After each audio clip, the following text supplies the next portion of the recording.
Ali, Ali.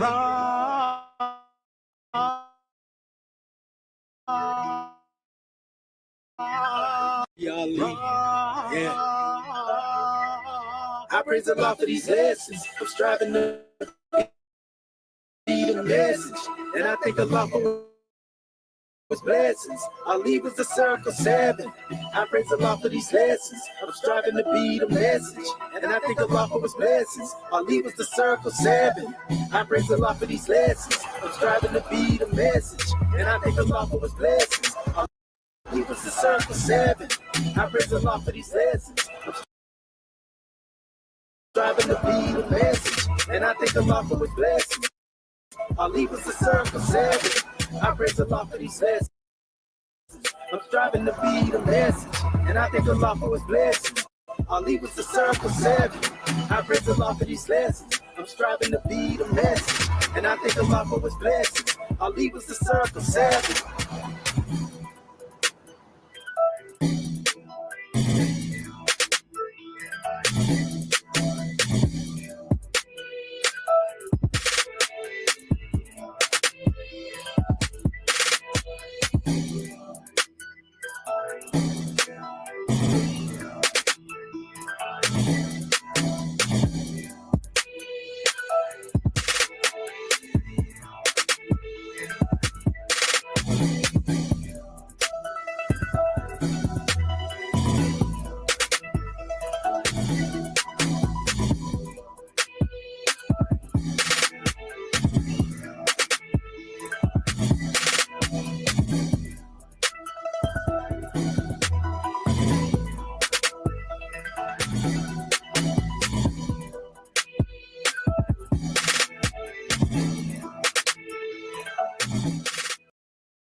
Islam without the schism.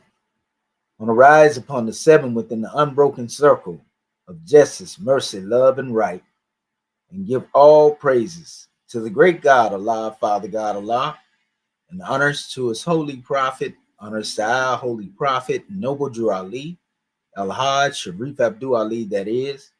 We give honors to our Moorish kin once again, here, there, and everywhere, and therefore honors to all of you who are continuously honoring yourselves by being yourselves. But let us call forth our beloved Moorish kin and our scribe, Dr. Marvin Nathaniel Edwards Bey, that he may open up our hearts and minds as he opened up the way. Islam, Islam, Islamism.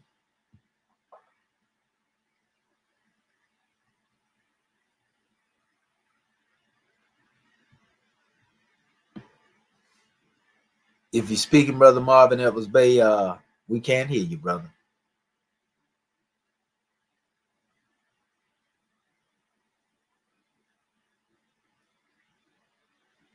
Look like our brother may be having some technical difficulties over there. Islam. All right. Islam over here. Islam. All right, grand man, you got the floor. Gratitude. Islam family, I'm Dr. Marvin Edwards Bey, Consul General of Texas Territory, rising. Giving all praise to the great God Allah, giving highest honors to His prophet, our prophet. Giving highest honors to everything that is Moorish. There's Moorish American government in this class, our heirs class, and all the Moorish online, in the council. I will be opening our meeting according to law. And I will begin with our commencing adept prayer. Ya Allah am nuhedu neku neteru. Ya Allah am heteru. Ya Allah ma'at heru. Ya Allah hotep heru. Ya Allah heru. Ya Allah ma'at herkuti. Ya Allah awatet entuti. Ya Allah patem sutek. Patem heru. Ya Allah bamaduti. El hedis veya huali. Amen. Hallelujah. Hallelujah. Hallelujah. In transliteration, O Allah, the Father of the universe, O Allah, the Father of love, O Allah, the Spirit of truth, O Allah, the Spirit of peace, O Allah, the Spirit of freedom, O Allah, the Spirit of justice, O O Allah, you are my protector. O Allah, you are my guide. O Allah, you are my salvation by night and by day. O Allah, through your holy prophet, through Ali. Amen. Holy Issa, Holy Issa, Holy Issa. And now, I will come forth with our divine constitution of North America. Salvation, our God, unity.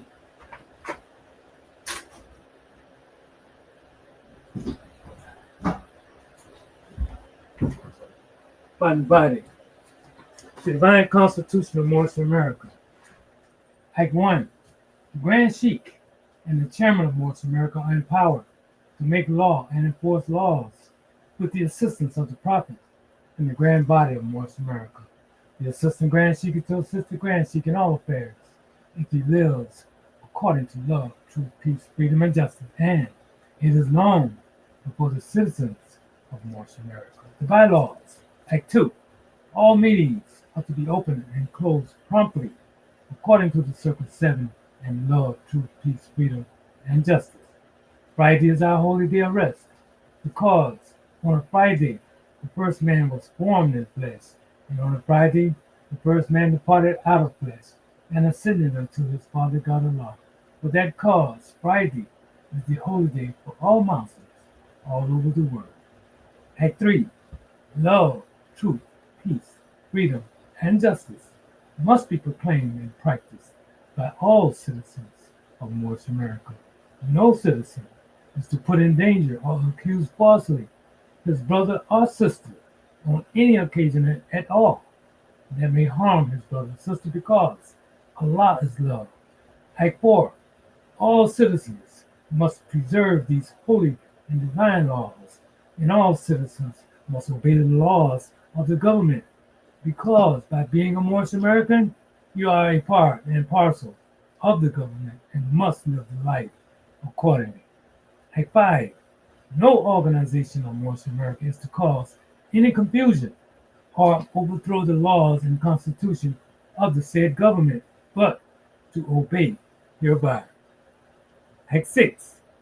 With us, all citizens must proclaim their nationality, and we are teaching our people their nationality and their divine creed, that they may know that they are a part and a parcel of this said government, and know that they are not Negroes, colored folks, black people, or Ethiopians, because these names were given to slaves by slave holders in 1779 and lasted until 1865 during the time of slavery. But this is a new era of time now, and all men now must proclaim their free national name to be recognized by the government in which they live in the nations of the earth. This is the reason why Allah, the great God of the universe, ordained noble Drew Ali, the prophet, to redeem his people from their sinful ways. The Moorish Americans are the descendants of the ancient Moabites, whom inhabited the northwestern and southwestern shores of Africa. Act 7. All citizens must promptly attend their meetings and become a part and a partial of all uplifting acts of Moorish America. Moorish Americans must pay their dues and keep in line with all necessities of Moorish America, and then you are entitled to the name of faithful. Husband, you must support your wife and children. Wife, you must obey your husband and take care of your children and look after the duties of your household. Sons and daughters must obey father and mother and be industrious and become a part of the uplifting of fallen humanity. All Moorish Americans must keep their hearts and minds pure with love and their bodies clean with water.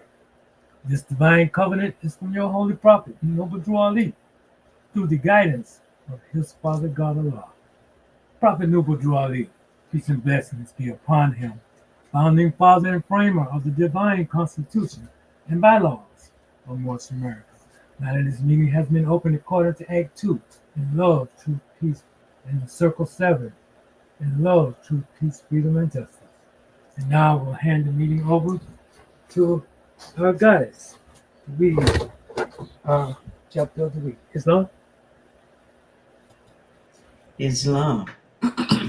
Islam, family. I am Divine Minister Dr. Dendra Kirk Bay. But first, let me rise and give praises to our great God Allah. I give honors to our holy prophet, Noble Drew Ali. I give honors to Act 1. I give honors to all my government officials. I give honors to our National Sister Grand Sheik for hosting this class this morning. And I give honors to our Council General of Texas/Florida for reading, for opening us up according to law and reading our bylaws. And I will be reading our new chapter of the week, chapter 23. Coming from our Holy Quran, Yehoshua reveals the marriage law of man and wife from Allah. The law forbids adultery, but in the eyes of the law, adultery is an overt act, the satisfaction of the sensuous self outside the marriage bonds. Now, marriage in the sight of the law is but a promise made by man and woman by the sanction of the priest to live together unto death. No priest or officer has the power from Allah to bind two souls in wedded love. What is a marriage tie?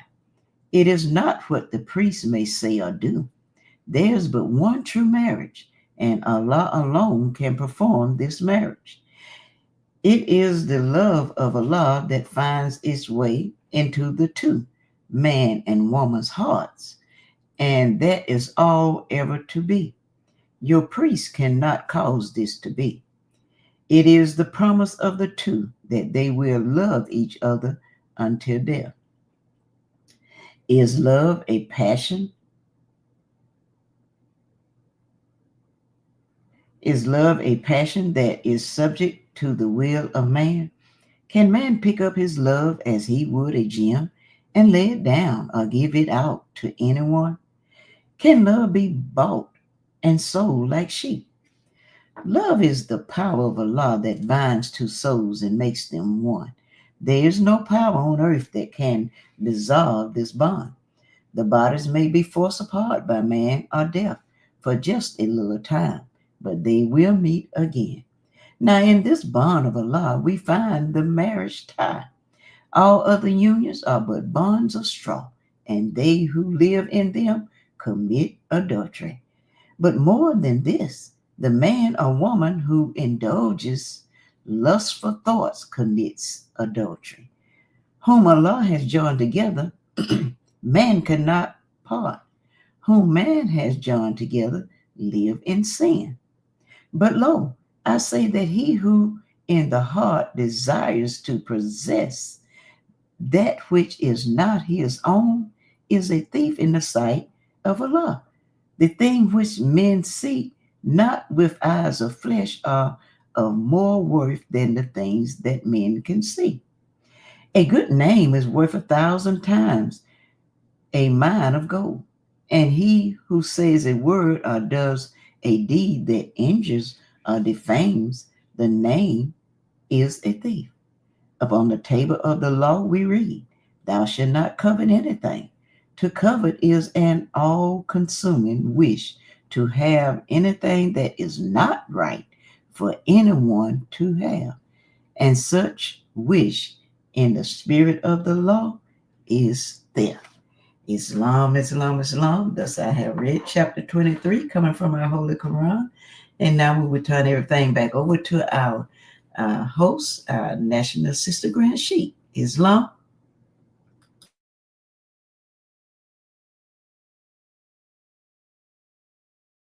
Islam. Can you hear me, Sister Curta Bay?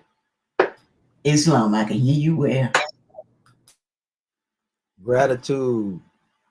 Islamism without the schism, having already risen upon the seven within the circle, the unbroken circle of justice, mercy, love, and right. We give praises to the great God Allah, Father God Allah, and honors to his holy prophet, honors to our holy prophet, Noble Drew Ali, El-Hajj Sharif Abdul Ali, that is. We give honors to our Moorish kin once again, here, there, and everywhere. And therefore, honors to all of you who are continuously honoring yourselves by being yourself. We give honors to our Grand National Seal. We give honors to our Grand National Emblem, National Flag, Divine Constitution and bylaws, and honors to all of you who are indeed a living manifestation and personification of everything that our Holy Prophet brought to exhume us as a nation. I want to welcome you to another Egyptian Adeptus Research Solstice session. And I'm your host instructor, Dr. Shahid Imani Mohadi Shabazel. My ancient Kemetic and high name being the same as Dr. Shedawamenti El Muhajjed Shepsuel. And we have a grand drawing to bring forth to our Moorish kin, in the light of this special assignment that will be coming forth from our scribes. We again are dealing with the Medu metaphysical language, ancient Kemetic words of power.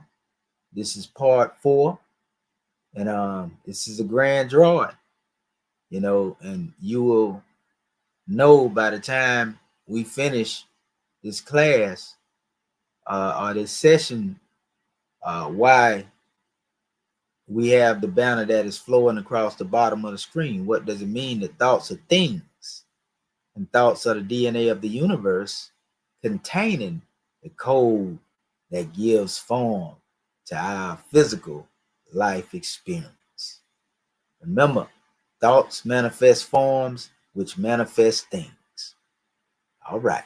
So at this time, we're going to call forth our scribes to bring forth their presentation in regards to dealing with today's assignment. Islam? All Yes. right, who's going first? Sister Curtis Bay? Islam. Yes, I'm going to jump on out there. Because Islam, because this was this assignment, I had fun working on it.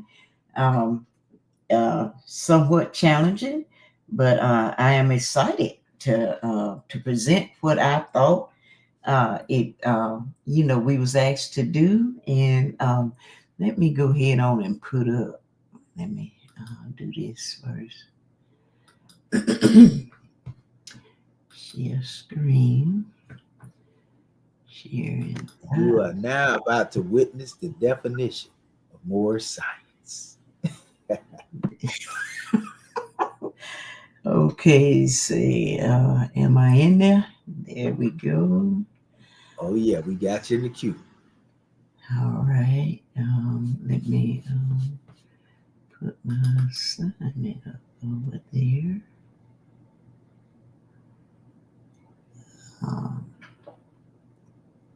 Can you see anything yet? Oh yeah, we see it. Oh, okay. Yeah, Just may have to expand it a little bit, but other than that, all is well. Okay, let me blow it up. Yeah, do my little thing. I just want to make sure it was in there. Okay. Like I was saying, I had fun working on this assignment. A bit challenging, but reading all the instructions and going over, it was fun. But I'm anxious to see how did I do in following the assignment that we was given, and I know that's why we got our teacher here to show me where I made my mistakes at, or what I got right and what I did wrong or whatever. But I am excited because we are all learning here. And so our assignment was use the Egyptian dictionary of your choice to find the definitions associated with the meta images attached below. And number 2, use the name in reference to the meta image attached below to decode the Stoicheion Kemetic as it relates to the table of elements. Then you say catalog 7 ayats taken from our Moorish Holy Quran that gives a description related to the definition you find in the Egyptian Dictionary. And then it said, use Mustafa Guatala introductory definition related to the alphabet that make up the words minus the vowel, as I did in the presentation below. And then you say, present your stoicheion, Kemetic, and anaglyphic formula, as I did in the presentation below. And this is the presentation that our National Assistant Grand Sheik sent. And this is what we was trying to go by via and then also the instructions. And so what I thought number one said was use the ancient Egyptian dictionary of your choice to find the definition associated with the metadata image attached below. So the image that was attached below was this. It says duat. And then he said, go to the ancient Egyptian dictionary. So when I pull up the ancient Egyptian dictionary, this is what come up, because we're looking at the picture duat. And so what I did was went to the ancient Egyptian dictionary and tried to find words that was similar to this picture. So what I came up with was the NWT. And the reason I chose this NWT, because I looked at the picture and I did see, I call it a half circle. And so you have the half circle here. And then this thing here, I had a question about, but I said that was another reason, because I saw this here in the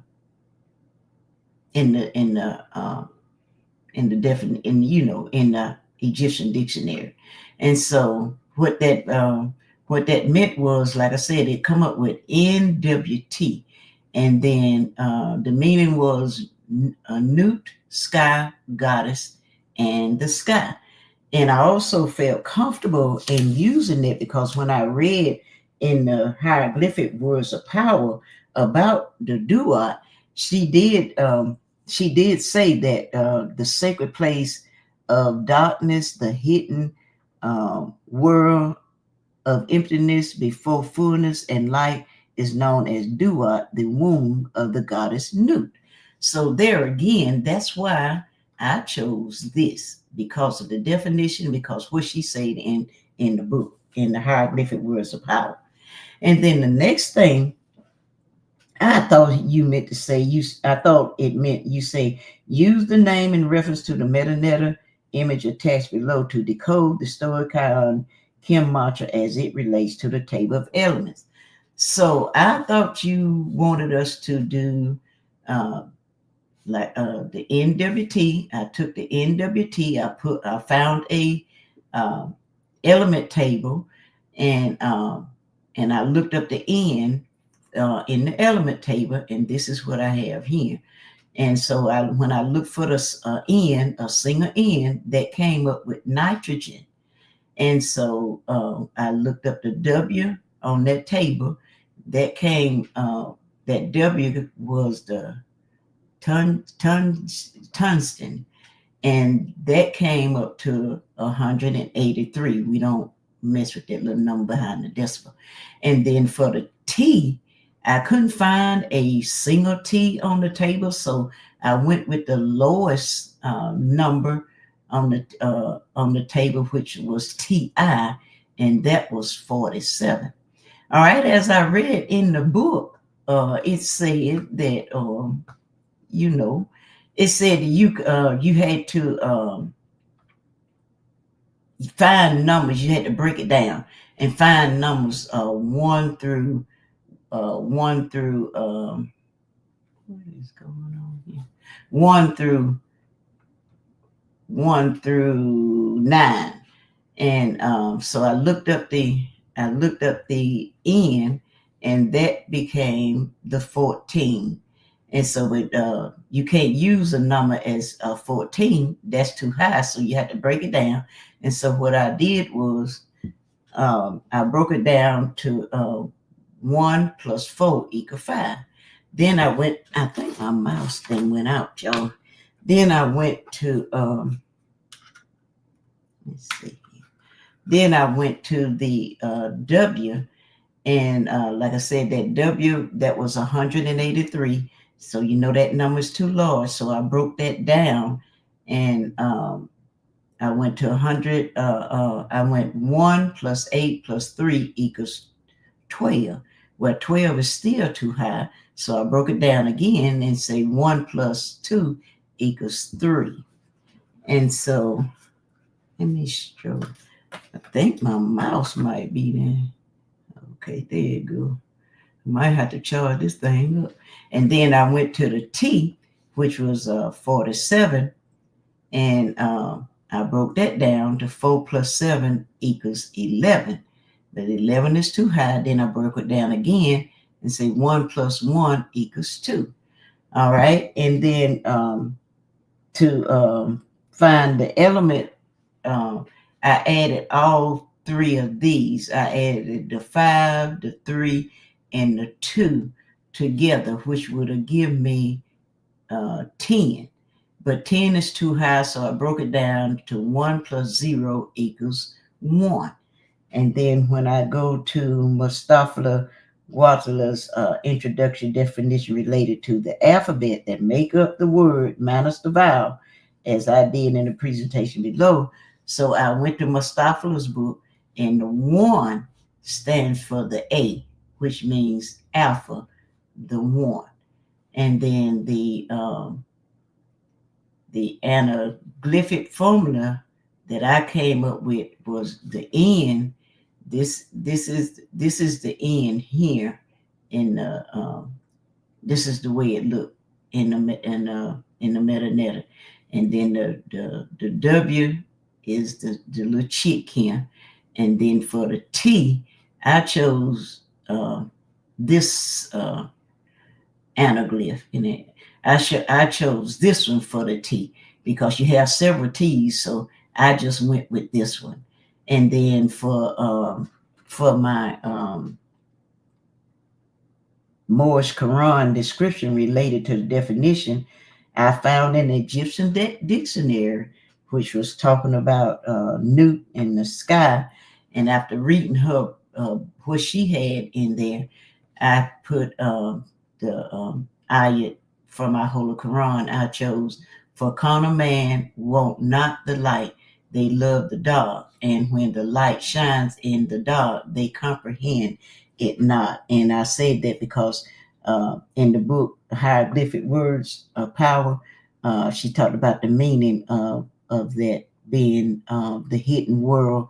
I mean, the sacred place of darkness, the hidden world of emptiness before fullness and light is known as the Duat, the womb of the goddess Nut.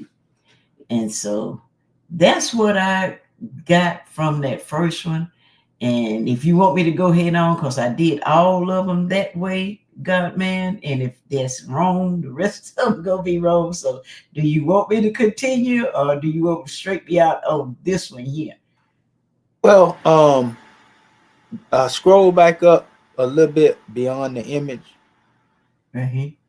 Yeah, and now we give honors to you for the drawing in relation to dealing with, Nut as it relates to the Amduat, because Nut actually houses, the stars, Amduat, the Duat, so to speak.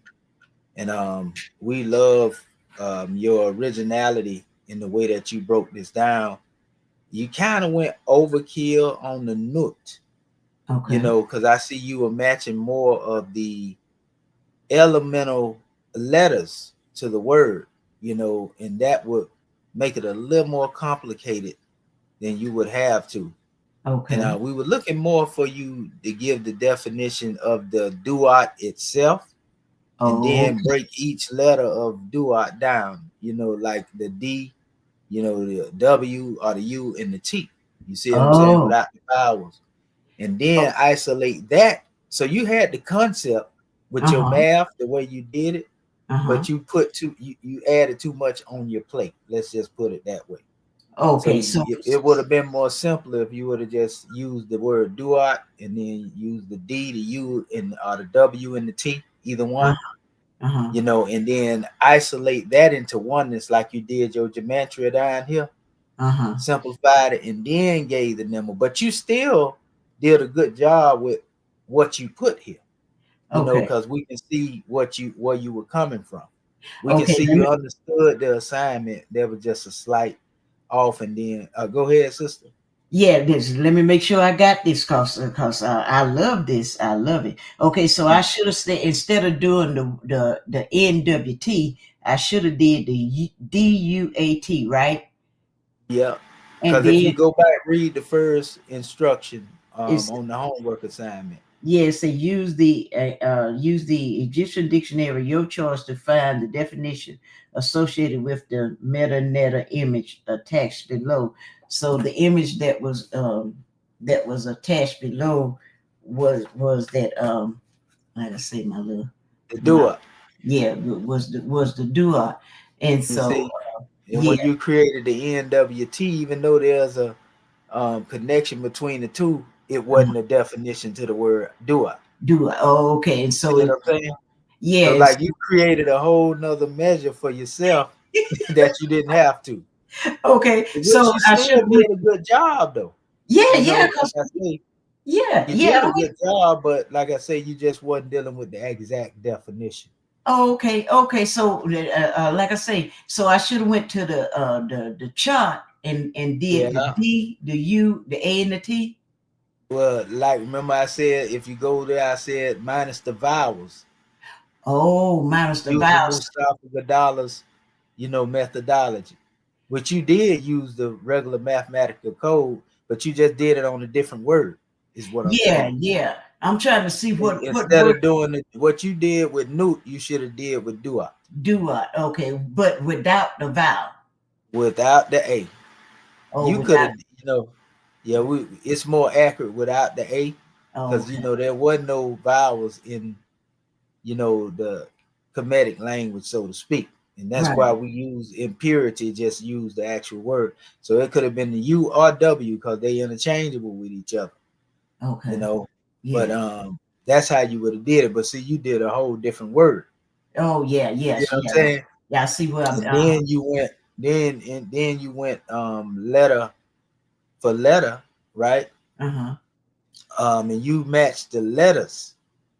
You see what I'm saying? Instead of getting your formula from the formula that you created. So in other words, you would have took the formula um, from the letters that you had created in the math down there at the bottom, and then you would have came up with your elements. Your Um, elements would have come from your formula instead of no, matching them by letter. You see how you match N, W, T, and I? right. You see what I'm saying? Your formula you would have found where your elements you would have found in your anaglyphic formula. By the time you got done doing it, Mm-hmm. then you would have pulled up, what that number matched. You find the atomic mass, Uh-huh. and then you match that, and come up with your element, Oh, you okay. know. And Yeah. and then another Mhm. thing, you didn't put that in there, the actual element itself, in the Uh-huh. way that I did it Uh-huh. in my chart, but that's all right. Yeah. You know, that's a whole nother measure. We'll cross that bridge when we get to it. But you did understand the assignment. You just Right. changed the word up. I did the And wrong then word. Okay. yeah, Okay. and then you did that NWTI, you matched the letters in that there. That was a little off, but it still brought you into a formula that deal with oneness. Because I mean, when we go into the unduat, you're dealing with the universe. The unity of verses is oneness. Right. You Right. know what I mean? And then also at the bottom, you chose an ayat to explain the whole thing, but we were looking more for you to like you find the word sky goddess, Uh-huh. let's just say, and that's your definition. Uh-huh. You will go into your Moorish Holy Quran and find the words that relate to, the sky. if that was Oh, the case. okay. You know, and it would have been 7 of them, like I put on the side in my particular chart.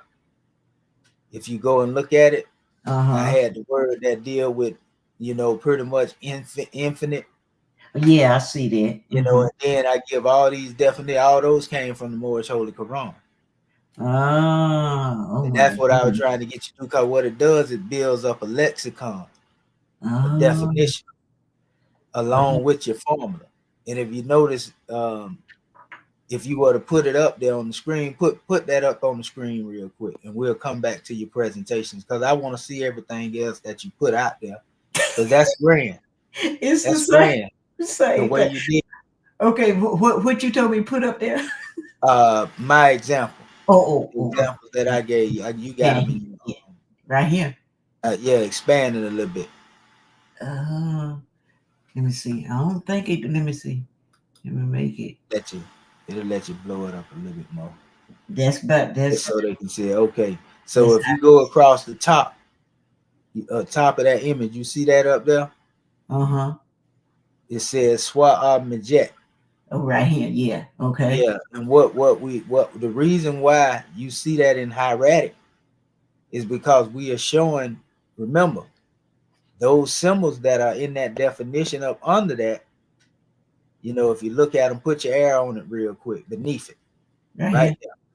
Yeah, these are reverse engineered. So the first thing I did, I reverse engineered those symbols back to hieratic, because we know that's the real secret behind what Rome did there. So we're not looking at those symbols as letters, we're looking at the hieratic as the letters. You see what I'm saying?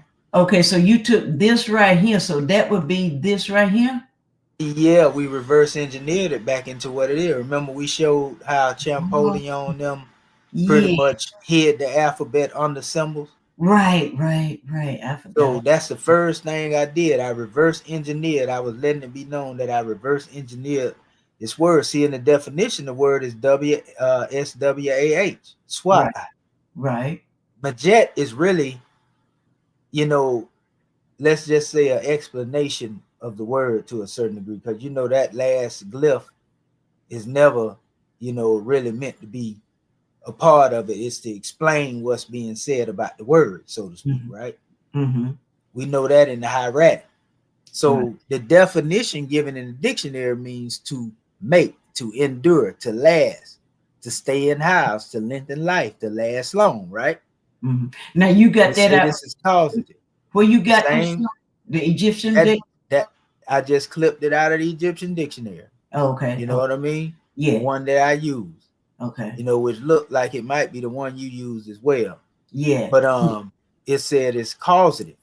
Now, Yeah. if you go down, what I did, I took to the Moorish Holy Quran to find the definitions that would be relative to make, to endure, to last, to stay in house, to lengthen life, to last long. So when I went through every chapter, I didn't try to get y'all to go through every chapter. I went from the beginning to the end, and I found every definition that I could find that would relate to that, to make it, you know, a Moorish lexicon based on our Moorish Holy Quran. So it's not infinite. The same is to make, to endure, to last. You see? Mhm. Yeah. Okay. So that came out of our Moorish Quran. I plugged it in. Like y'all showed me a while back. If I wanted to find something in the Moorish Holy Quran, and you just put it in the search bar, and whatever is pertaining to that, it'll pull it up. That's how I found all of them fast as I did. So the next one, you know, would be expressed under the everlasting past unto the never ending days to come. That right there is right on line with to make, to endure, to last, to stay in the house, lengthen life, last long, right? Mm-hmm. We know where that come from. Where does, you know, infinite come from?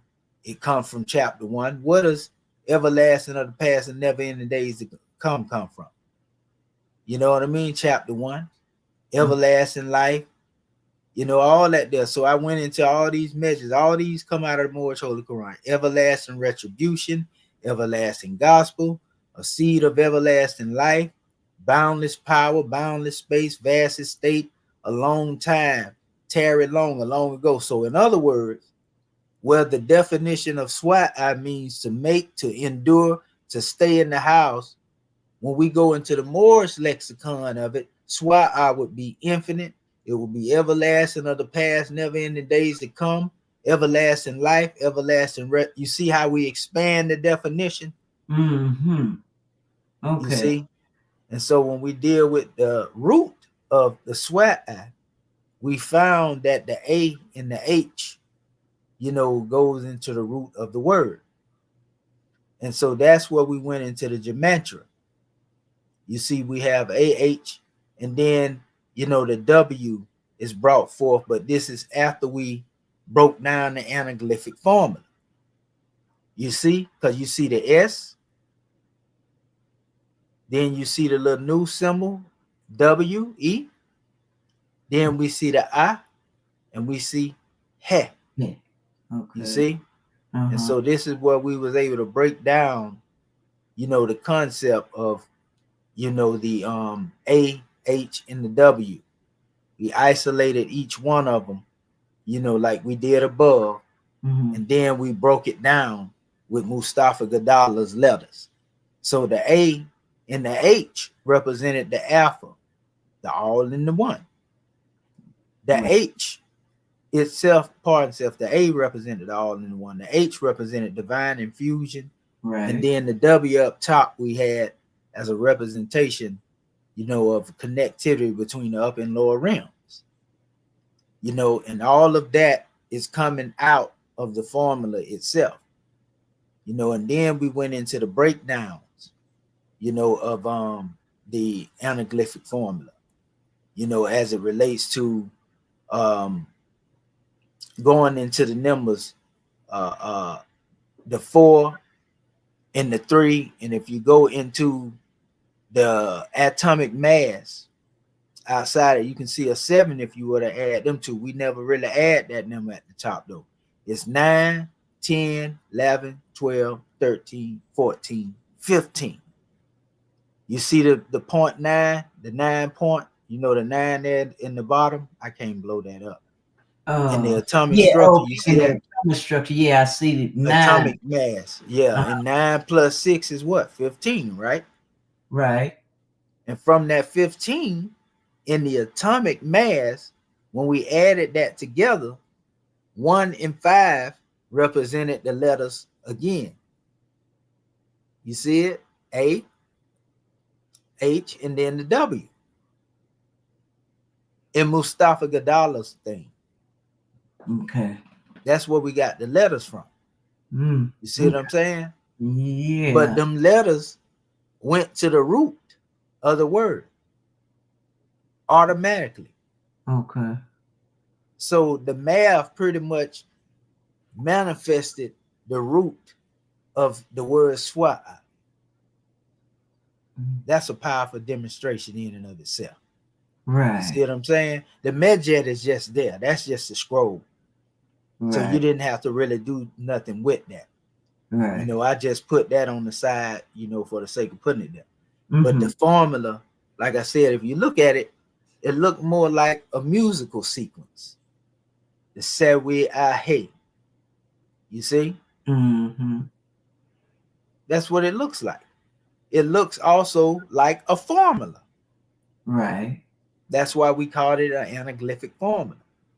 So rather than looking at these things, the way that they look at them, we understand in all actuality, the pictures, we just put them there as a representation, of the actual hieratic word. But the sounds come from the hieratic and not the pictures. Okay. You got me? So now check this out. What I did is I went into also beryllium and then lithium. And I looked them up and seen what it says in relation to these elements working together. The type of activity that they bring about. And in the bottom, I found out it's electrical conductivity with exactly 0 resistance. You know what I mean? That's infinitude when it comes to energy. And so that corresponds with the actual definition of the word. Infinite, everlasting of the past, never ending days to come. Electrical conductivity. You know, we know what an electrical conduct is. You know, a conductivity with actually zero resistance. So in all actuality, we're talking about an energy that cannot be hindered. Okay. You see what I'm saying? It can't be obstructed.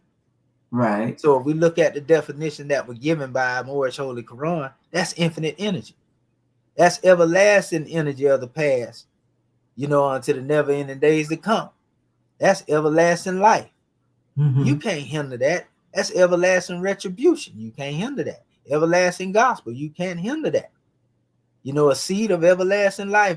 So you see how the gematria brought out everything that really connected to the definition that was given in essence, but it just brought a little more science out of, you know, the metaphysical aspect of it. Okay. Even when we talk about the Alpha, the one and all, divine infusion, the divine infusion between the Alpha, the elements, beryllium and lithium, you know, dealing with the connectivity between the upper and lower realms. This again is dealing with electrical conductivity with exactly zero resistance. Mm-hmm. You see what I'm saying? It can't be hindered. So in all actuality, you know, this anaglyphic formula is really a representation of infinite energy. Okay.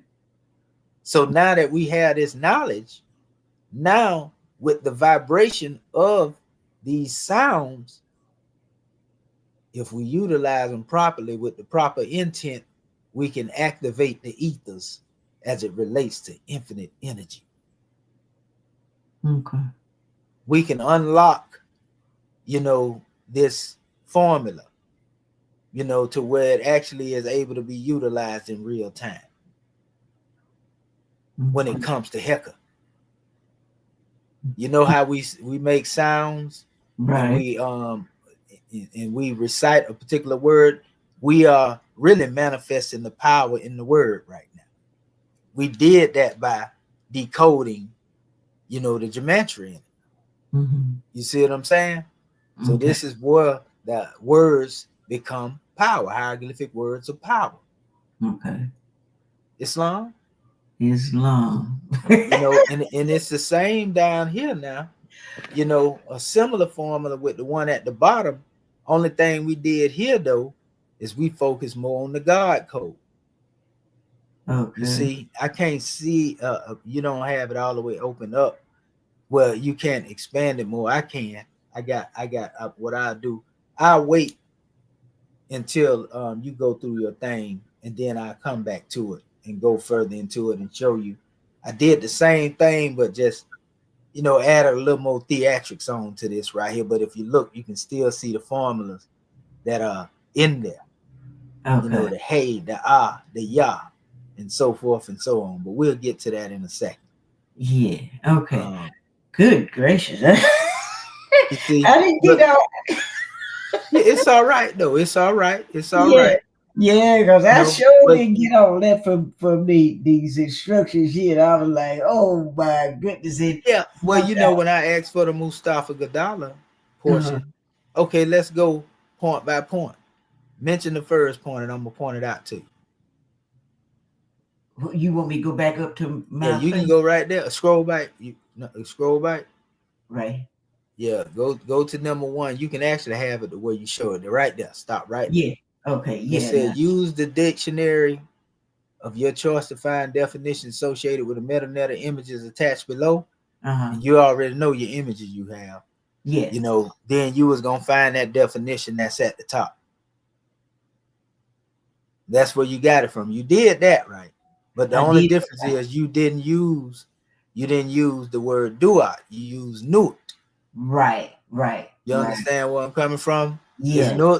Is nut one of the words dealing with the hieroglyphic words of power images?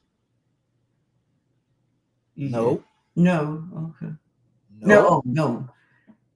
That's why I say word definitions associated with the metadata images attached below. Oh. You see what I'm saying? So you did the right thing, but you Use the wrong you word. kind of added to the measure, like I said. You see what I'm Right. saying? Right. You I had the should. concept, but you should have stuck with the instruction.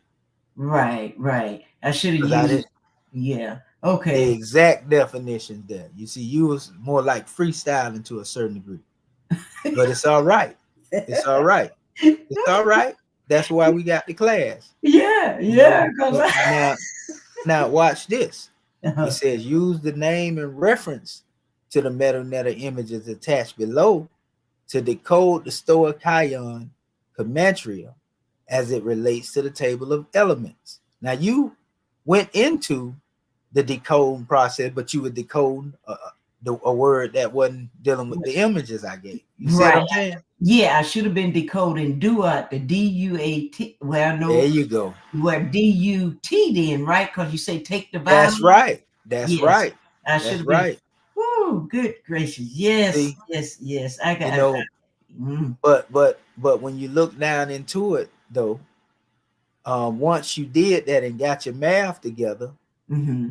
you know, then you would go to the elements. You Now, see, what's the elements now? Now I'm confused there.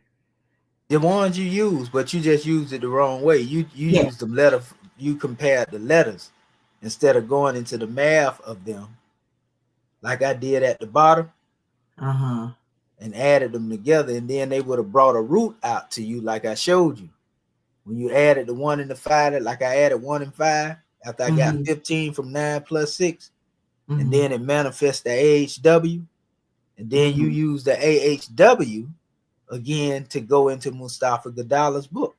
The A, which is Alpha 1 and all I did, the Right. H, which is the divine infusion, Then, and then the W, which is connectivity between the lower rim. You see where I got that from? That came from 1 plus 5 and the 6. right. You Okay. see what I'm saying? Okay. Okay. I won't see what the rest of how the rest. Yeah, yeah. 'Cause I hear it now. The way you breaking it down. And then that manifests the actual word. Remember the ah in the root of swa, that's the 1 plus 5. But Okay. what are the chances of, me coming up with these actual elements from the math, and Right. then they connect to the exact definition? Yeah. You don't see the miracle in that right there? Oh yeah. Because Yeah. that was just the definition that was given. Uh-huh. But when I added, the elements up and came up with 15, it came back to the root that's in the word swat. Okay. Okay. The Okay. W is the 6, because 1 plus 5 equals 6 in Mustafa Gadala's measure. And so that's connectivity between the lower and upper realms. Right. And it deals with infinite energy. Where does that infinite energy come from? The one in the all. Yeah. Through divine infusion. The divine infusion is infusion between the upper and the lower realms. You see what I'm saying? Uh-huh. So yeah, we'll get further into Yeah. it, like I said, Yeah. as I go on. And Yeah. I then want. Yeah. Yeah. when So I I was. mentioned catalog seven ayats though, I was Yeah. talking about that on the side right there, like I did. Well, I catalog those over here. ayats over there. This Yeah, year right here. yeah. When I said, catalog 7 ayats, and I was talking about dealing with the definition of the word that was up there given at top. Okay. You see what I'm saying? Yeah. Catalog ayats taken from your Moorish Holy Quran that gives a description related to the definition you find in the Egyptian dictionary. So if I found to make, to endure, to last, then them ayats that I cataloged was the definitions on the side: infinite, everlasting. You see what I'm saying? Mm-hmm. And then when I said use Mustafa Gadala's introductory definition related to the alphabets that make up the words minus the vowels, as I did in the presentation below, then you can see what came up there. Like I said again, alpha, the divine infusion. And so I went point for point to show you exactly how all of that related to what was stated. And then I said, present your stoicheion, Kemetic, and anaglyphic formula as I did in the presentations below. And that was just setting it up like I did. Right. You see what I'm saying? Yeah. So Yeah. that was step by step what I meant. Yeah. But And it, Islam. Islam. And if we have time, can we can we do one of the pictures that you had, because you had 6 of them, and can we walk the, because I hear everything you saying, but some of it is like I ain't comprehending it. I hear you, but I need to see it. And since I didn't get it right, since I did the wrong word, now I know that part. I got that part. But when you get into that formula stuff, that's where I need to, and I just like I say, if we have time, can we do one of the pictures? I think it was Tar. We had about 6 of them. Can we just do one? That way, Islam. yeah, that way I know like who, and we had, Islam. yeah. So do one together. That way, I think I have it. I did, like I say, I understand most of it, but I'm still a little bit baffled with them that atomic structure and stuff. Yeah, it's all right. Well, Islam. Islam. Carry on with the measure, and we'll get into it after we get done. I give a Oh, presentation again. Like I said, I really gave the example in the pictures because it yeah. ain't gonna be no different than me doing that. But we'll show you what it is that we're talking about. Islam. Yeah, because I got confused. To see, that's why I didn't really grasp all of the picture. I understood some of the picture, but I didn't understand all of the picture, and so that's what kind of threw me off too. So, but anyway, all my rest of them is basically the same, the same. Uh, I think that, well, I kind of got them out of order, but the hue, Yeah. yeah, this was the, I think this was the third one, but like I said, I got them out of order, and then when I went to the I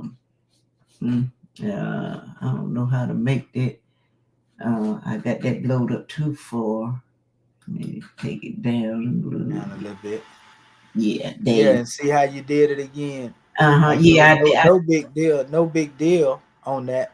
But like yeah. I said, I see you went with the who, all the way in on this though.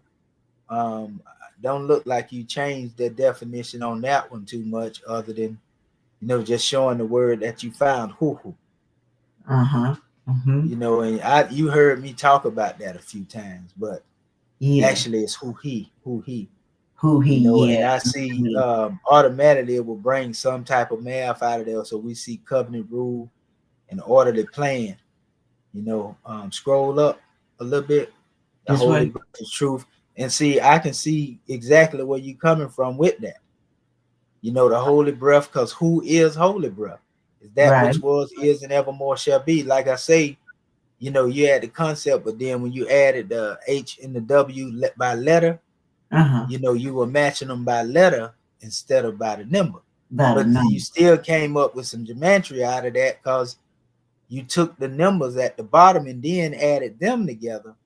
Which that's where you should have got your letters from, to break everything down if you had it in the proper Oh, sequence that we was demonstrating. But I still see what you did. You mhm. understand where I'm coming from? Right, right. Yeah. Okay. Yeah. And it would make sense if that's the way we did it. Uh-huh. But like I say, you still did a good job Oh, yeah. Oh, yeah. I was like I in said, in what you presented, yeah, because it's yeah. I just relative to what you presented. Go ahead. right. And I'm anxious to go back and do that word, but then when I get to these elements, I'm gonna get stuck. But I want to see. I want to see. I want You to ain't go. gonna get stuck. Yeah, no, I ain't gonna get stuck. I want to go over it again so I can make sure I got it. And It's long. Islam. So I'm anxious to go back and look up the actual word. And so with the next one, that old bird, I couldn't find anything dealing with that bird. What is it, Reiki? And see, another thing, you didn't give your definitions for, or you didn't go and see how those things work together, so to speak, the elements. Uh-huh. Because that's the thing about the table of elements. They all work together Oh, okay. in some type of way, Right.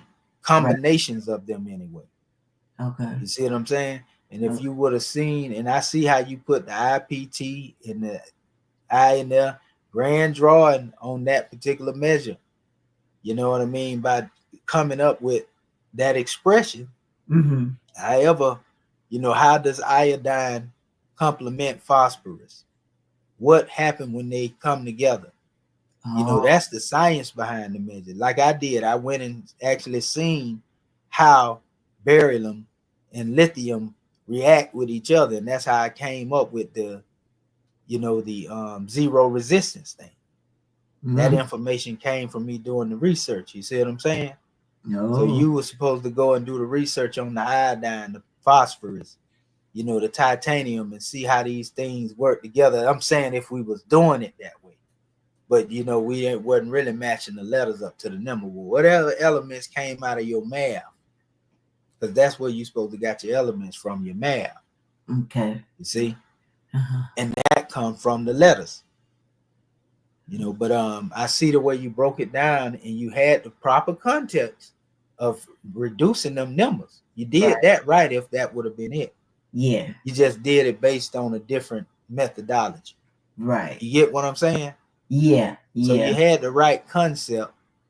But what throwed it off is when you match up, each letter with the elements. Mm-hmm. You Mm-hmm. see what I'm saying? Yeah. Yeah. It's more organic when the elements come from the number itself. Right. Right. See what I'm saying?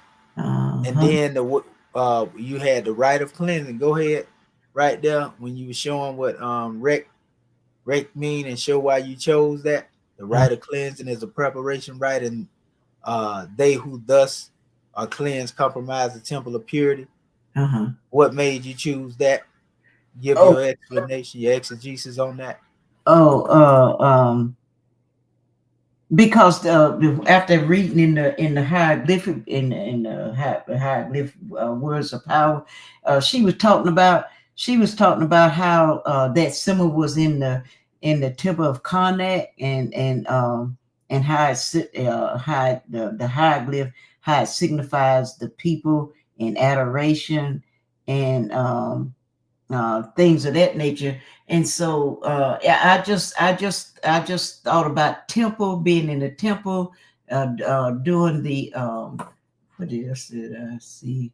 Yeah, being in the temple. When I thought about temple, I just thought about we do the rituals, the rites and things inside the temple, the physical temple, the purity, the cleansing, and all that. So that's why I picked that particular ayah, judging from Right. what I read in the book, and then two, going by my definition up here, not the definition, not this one right here. So Yeah, you see it again. That's exactly what I was talking about. But you was associating it with that, but you didn't deal with the rect. You yeah, see what I'm yeah, saying? yeah. Instead of dealing with the Yeah.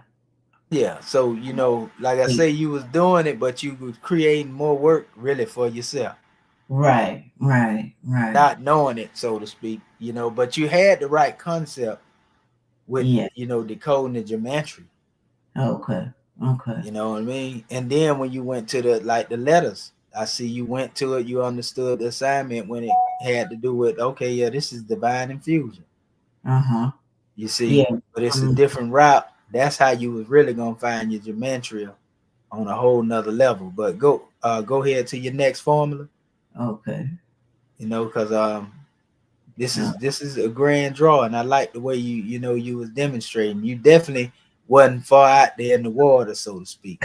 I mean, because you was literally matching the letters up and then coming up with your gematria based off of that. That's a good, unique way right there right. to And demonstrate. Yeah. You know, The only next, difference is, like I say, we come forth with the letters and they manifest. I mean, the numbers and they manifest what the letters are. Go okay. ahead. Go ahead. Go ahead. Yeah. My next one was Sheba, Seba, Sheba, and Seba. huh? Seba. Seba. Yeah, because I think I read in the book too, where she talked about it. You pronounced it two ways. I think that was the one. Let me see. Yeah, but anyway, when I went to the ancient Egyptian dictionary, I saw the star and I saw this was Semahian, and so that's why I picked this definition. I hope I didn't cut nothing off. And it meant door. And then when I went to the table,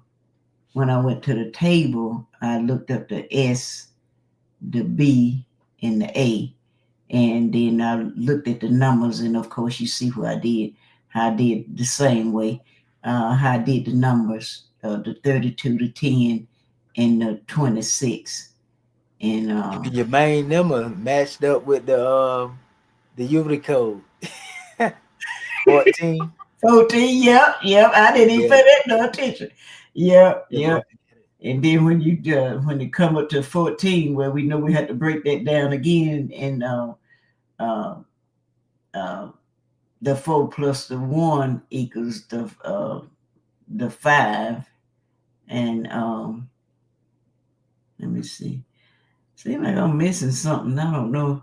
Uh Now you see where you have door, and I see you correspond to that for truth can find our way through any crevice or any window or any open door.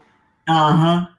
You know what we would have did if we were going ayat for ayat, we would have took any open door and Okay. then went to another chapter where we had door at, Uh-huh. and then isolated the word door based upon the way it's expressed, and you would have did that 7 times. You know, through all the ayats that you found in the Moorish Holy Quran, Uh-huh. you know, to expand the definition from just being door. Okay, so I would have went in the Moorish Holy Quran, and Uh-huh. like I got this one, like I got, Uh-huh. and then I would have expand on the door. Well, expanded the definition where it just say door. Uh-huh. If you go into the Moorish Holy Quran and you search, you know how you search for words in the Moorish Holy Quran through the search bar, Uh-huh. Yeah. and Okay. just put the word door up there, and then it'll pull up all the ayats that have door in it. Go in. Oh, okay. Yeah. I was only asking you for 7. You see what I'm saying? So you would have went through there 7 times and found different expressions, and then them would have been the definitions for Yeah. your word door. So instead of the word seba just meaning door, it would have been any open door. Or just say as the portion said, doors of heaven, doors of heaven. You Mm-hmm. know, like that. You see what I'm saying? Oh, okay. And Yeah. that's how you expand and make Morse definition for, you know, the words. Oh man. And I See didn't what I'm saying? yeah, man. Yeah. And that's how they become words of power. See what I'm saying? Like I say, it's simplistic than we think it is. It seems complex, but it's all right because you still can see what you did. Right. You get what I'm saying? I still see what you did. Uh-huh. You know, we ain't taking away from none of that. The math you did and everything. You know, you followed other instructions to the T. It's just certain aspects you miss. And then you put your, you know, the way you would break down your anaglyphic formula and all of that. Mm-hmm. Mm-hmm. But the only difference is, you know, instead of putting this here, I would have put S, and I would have put B and A as Ba, and then I would have put as A, I would have put, you know, more like a A and a H, you know, making the sound, so to speak. Oh, Because okay. that's where you are able to chant as a mantra and Oh, unlock your formula. You okay. see what I'm saying? So you chant these formulas in the mantra. That's Okay. the whole purpose of it. Now Mm-hmm. that you know the meaning behind it, you can have the proper intent to activate the hecker. Oh, okay. Yeah, I saw that in your You get what demonstration. I'm saying? Yeah, talking about the haircut. Yeah, yeah. Right. You seen the way I put it out there where you can actually, and so if I were to meditate on that, contemplate on that, and Uh-huh. recite it, I know the meaning behind it with the proper intent, because you can't have the proper intent if you don't know the meaning behind what you recite. Right, You know, right. you can alter reality. I'm gonna put it that way. I don't know Mm-hmm. how plain I can make it after that. You know what I mean? Yeah, You can yeah, influence the ether, sister. I'm gonna just say it that way. yeah, because she You was know what I saying, mean? I think she was saying something about how you can manifest it, demanifest it, and something That's else she what I'm said. talking about. Yeah, so So, I hear you. I hear. so we ain't just creating the formula just to look good. We creating this formula because we gonna put it to use. Yes, yes. I know. And so you basically were going to do your own formula so you can put it to use. Right. Experiment with it. Mm-hmm. Mm-hmm. You see what I'm saying? Okay. It's just like when I transliterated our Moorish Holy Quran, prayer, adept prayer. Uh-huh. You know, when I started demonstrating with it, when I utilized it, or I recite it, you know, in certain situations, you know, I'm able to influence the ethers. Mm-hmm. I felt it when I was transliterating it. Right. Right. I felt the room fill with energy. Mm. You understand? Yes. I'm talking. I felt like I was in a ball of energy. Wow. You know, when I was doing that, and so Mm. that's dealing with the words of power. Right. You know, so but we gonna go deep into these Yeah, messages. we go we go Um, do this thing. Yes, indeed. And this was okay, the I see you did SOP that as it is. Only difference is you went through, you know, adding the symbols to the pictures and so forth and so on. uh-huh. You know, that's a grand draw, and you created a little more work for yourself. But I see where you got your gematria from. Automatic, I know what you did. You did the same thing like you say that you was doing. Yeah. So this is And okay right here? I mean, that's a methodology that you were able to come up with, Okay. right? Yeah, And to because I give a should have measure did on it. that. However, Okay. however, you know, all of your letters would really come from the atomic mass. You just getting the definition of the word sapta. You Okay. see what I'm saying? Like I Uh-huh. did in my demonstration, I got the definition of the word soy, but Right. then I got my gematria from the elements. But I didn't put the elements part beside each letter like you did. You see what I'm saying? Okay. Okay. My Okay. elements came from the math itself. And then it just so happened to go right back, you know, to the same root, you know, that was in the word swat. Okay. You see what I'm saying? The math caused it to be, because we know mathematics is the most accurate aspect of language. This Right. is stoicheion. Remember, numbers are really, you know, live, you know, creation. Mm-hmm. Mm-hmm. You know, these numbers are really the natural root. Right. To be honest with you, that's what stoicheion represent. Remember, these are the basic Base. elements Uh-huh. of Okay. everything in creation: earth, air, water, fire, ether, the building blocks of creation. That's natural root. Okay. Creative fate all up in there. But like I said, you know, what you did, we see the way you did it and how you compared it, and it still brought forth a gematria, you Right. know, that can have some relevance to it. You see Uh-huh. what I'm saying? It's just a little different from what we had put It's out there. on. You see what Yeah. I'm saying? Uh-huh.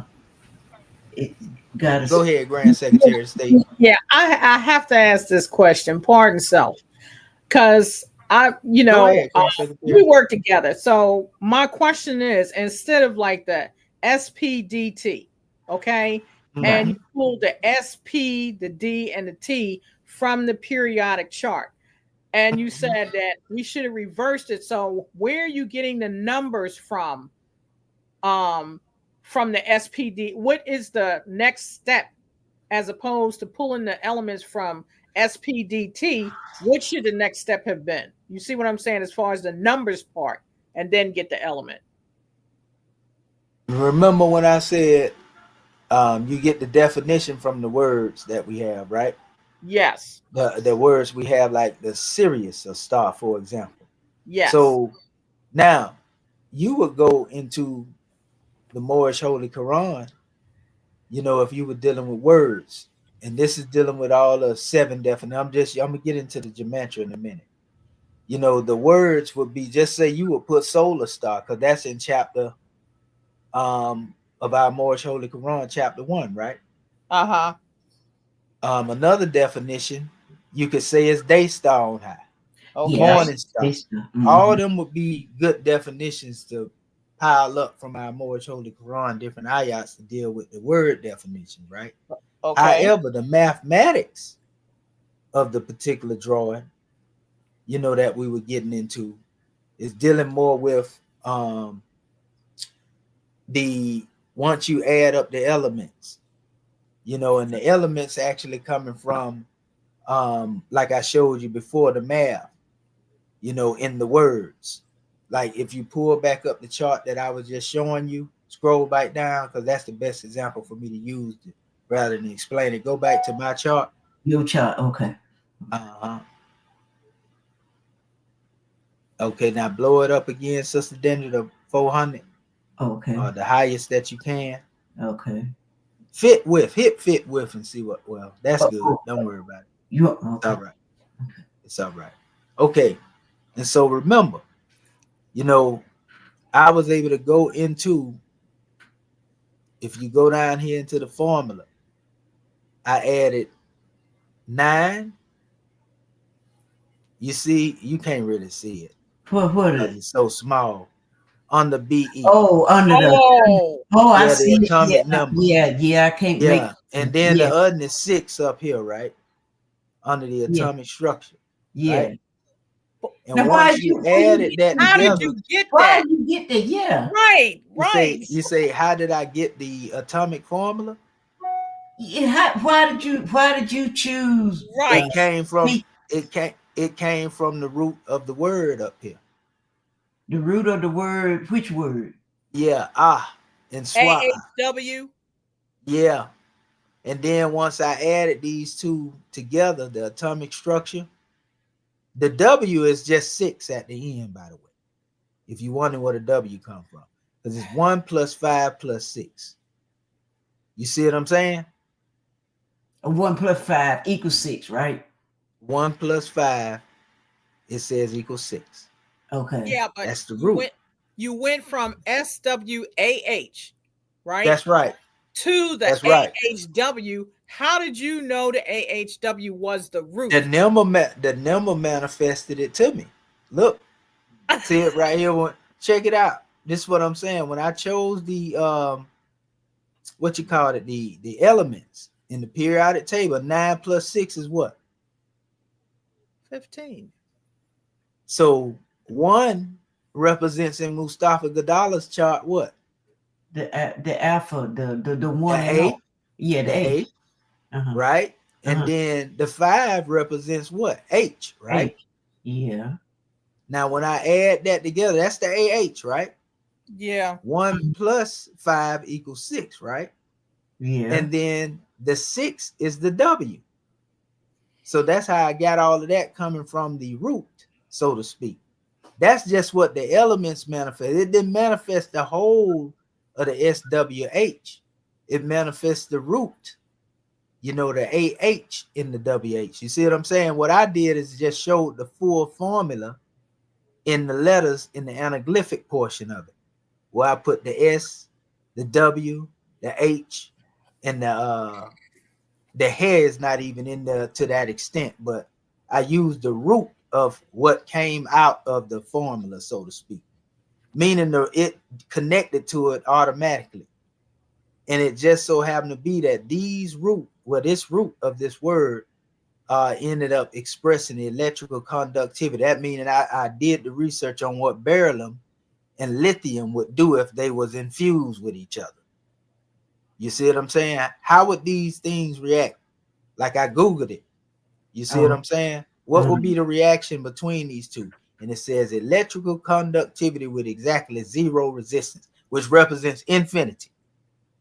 So that automatically coincides with the definition that's given up at top, and that coincides with the definition that's given through the Moorish Holy Quran that I select. Okay. You see what I'm saying? Yeah, I got that part. The part that I'm missing Is is the 15. yes. That's Where did it come from? Yeah. You didn't hear me. Pull it out. You didn't hear. I heard you what you say. I mean, I just gave it to him again. Like I told you, it came from the root in the word. You know, once we came forth, it came from the root in the word. Remember? The root, the H, right? Yeah. That's the root of the word swa. The AH is the root. See up at the top, I have it separated. Okay. Yeah, okay. You see what I'm saying? Yeah. And so once I went into that, and I seen the the connectivity between that after doing the geometry, I came up with, I wish I can blow that up right now. Okay. At the bottom and show you the other example that I gave, but I want to wait till the end because I want y'all to finish. All right. But I'm gonna show you the same thing that I did down there with the image at the bottom. Yeah. And I took the numbers and added them together and came up with what I came up with. Praise the Lord. You see what I'm saying? But what I mainly was looking at is, again, I took the definition from the word here that was in the dictionary as it was. And then I went to our Moorish Holy Quran. And like I say, I went ayat for ayat, like I was just giving the example about, Sirius, how I would have took the example of solar star, a day star, a morning star, and compiled them up like I did the ones on the left over here, infinite, everlasting life. Would you agree that these definitions correspond with that definition that was given? Yes. Yeah. You see what I'm saying? And so when we come down here and we get into it, and I really liked this right here because it made me see also Bay, and Lee. I was looking at that right there, just that was a thought in my mind as I was going there, dealing with the concept of Bay and Ali. But that's a whole nother measure. And then at the top, it ain't strange, even though we don't add that number, 4 and 3 goes into 7. If we were really dealing with that. But I didn't go into all of that there. I was just dealing with the basic aspects of the geometry itself. And like I said, the A and the H were the key components here. So once I got that root from the A and the H, you see, then I added those together, and then it produced the W. And we know that, again, these numbers that we came forth with came from the 2 elements. You see, beryllium and lithium. Beryllium being 9, lithium 6, 15. 1 again plus 5 is 6. And that's A, H, and W. That 1, 5, 6 is A, H, and W. You see what I'm saying? This song. Yeah. Gratitude. Oh, gratitude. No, it's all right. I just want to make sure I make it plain. Yeah. The more you say it, more you say it, and the more I look at it. So you coming from the root. See, I missed all of it. Yeah. I needed the hammer to crack the skull. But that's why I knew, instead of me just saying it, I at least had to try to put the picture out there. You see what I'm saying? And I probably even should have I was trying to make it less complicated. So I could have said, reverse engineer, the word at the top. You know what I mean? But I thought if I just put the image out there, being that we already had that knowledge in the past, then it would be picked up on. You know what I mean? I forgot all this. But it's all right. It's all right. It's all right. God. But I was feeling if I over explain it in detail, it's gonna make it more complicated. You see what I'm saying? Like I didn't even want to. I didn't even want for me. But see, I didn't even want to expand it into 4 pieces. I wanted to put that stuff together and make it like 1, 2 things. I was like, no, if I put it all together, it ain't gonna be read right. And that's why I split it up in 4 different portions. You see what I'm saying? Yeah. And then that make it seem like it's more than what it is, but it really ain't.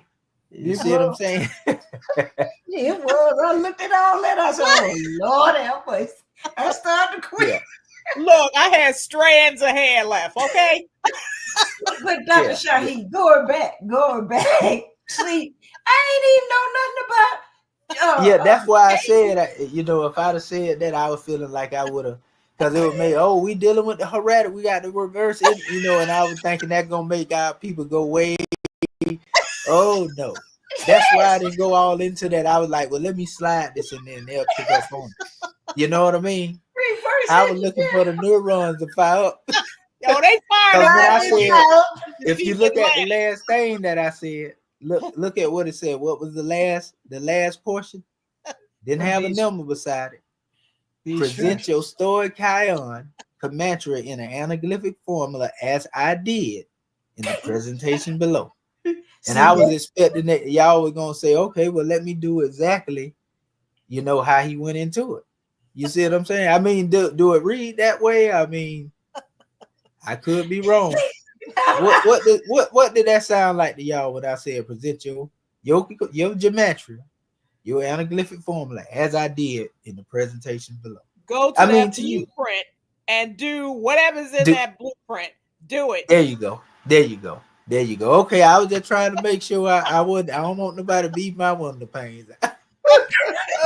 Hey, I sure was there. Yeah, but you know, it's all right though. It's all right because what you did, you know, also was grand. You understand? Like the way that you presented it, like y'all created a whole new methodology over there. Oh boy. You know what I mean? We can do something with that. You know, but the only thing is, like I said, the grandest aspect about the way when you see me present this. Yeah. When I presented it, I just presented the math and converted, you know, the math, you know, to numbers.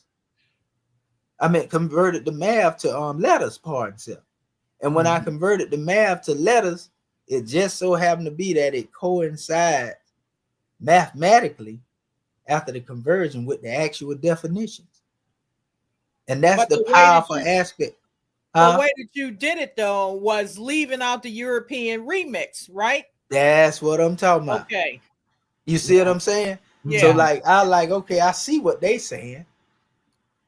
You know, we all know this come from, like I said, a reverse engineer, and this is really a hieratic word. Swai is not Champollion's method. This is hieratic, you know, that's being hidden. You see what I'm saying? We already know that.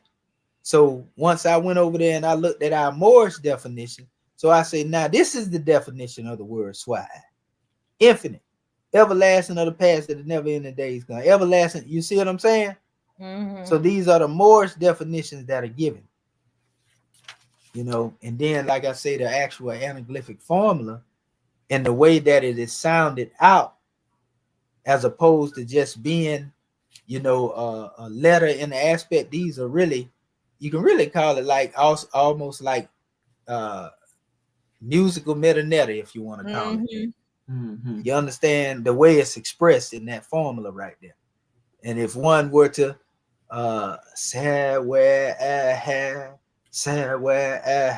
you know what I mean? I'm looking at it in that aspect of unlocking the formula. You got me? As chanted as a mantra. I know you know about mantras, Grand Secretary of the State. You know, from, you know, a lot of the teaching that you all have had in the past as well. So, you know, we just coming from a Kemetic aspect, having the proper intent behind it. Because like I said, it's not just enough to create the formula, but you got to work with the formula. You see what I'm saying? Experiment with the formula in your mantra chanting. You know, that's the portion that we was going to discuss after we got y'all to create the formulas, basically. You know, but, you know, like I say, I ain't trying to give it all at one time, because if we did it that way, I'll be like, what in the world is going on? I'm trying to be as, you know what I mean? This was all too much for me. But it's all right. It's all right. It's Okay. all right. Okay, I'm gonna go on so somebody else can get in the hot seat. No. Oh let me go. Lord. Let me go. Which one did I stop on? But like I said, our Grand Secretary of State, you got to agree, if y'all did this and y'all worked on it this way, y'all still did it, but you can see the parts that you left out or you didn't do, but you had a good idea, intent in what you did. Islam. Yes, sir. You see what I'm saying? So Yes, we're sir. not beating up on the measure that y'all did. Y'all did a good job. Me ain't mad at you. Just Just a little different.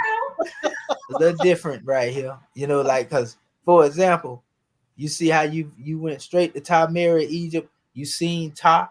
You see the symbol there. But you could have found Ta as an isolation, but that's cool because you still isolated the Ta. And you just say, well, titanium, aluminum. Right. And then you came up with gematria based upon that. Yeah, but I should have, like you said, I should have looked up when you put titanium and aluminum together, what Right. produce, right? And took your math and then came up, with the root. That's why I was talking about the elements. Okay. You see what I'm saying? Yeah. I was only telling you to isolate, the vowels from the measure, so that you have the root of the word instead of mixing, the other stuff up in there. Right. Because, when Rome do certain things and they, even though we know we created the vowels, we know most of the words that the Kemetic people had didn't have them in that way. Right. So we wanted you to present this that way. You see what I'm saying? Present it without the look of the vowel, so to speak. Okay. TA is just TA. You know what I mean? That's just ta. But all is well. Okay. Yeah. But like I say, look at when you added everything up, y'all did the Mustafa Gadala mention. And like I said, then you can even look at this as, even though, like I say, you added on to word, you can even look at this as a simplified form of doing what I said do. Instead of putting all the different definitions, you went to one particular ayat. Right. You see, and then you put something down there and it corresponded with exactly what it was. Now in Genesis Hills, Matheno's work was done and he and John went down to Egypt. Go back up there to your definition. There you go.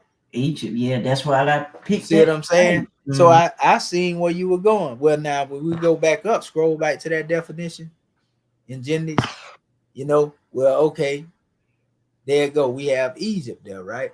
Now then, there are other measures that are referred to in our Moorish Quran that refer to Egypt. Okay. So if you would have went in 7 different definitions, of it referring to the Egypt, the mystic crypts of Misraim, and if you'd have went whatever you put there, just 6 of them, then it would have gave more definition to the word Egypt.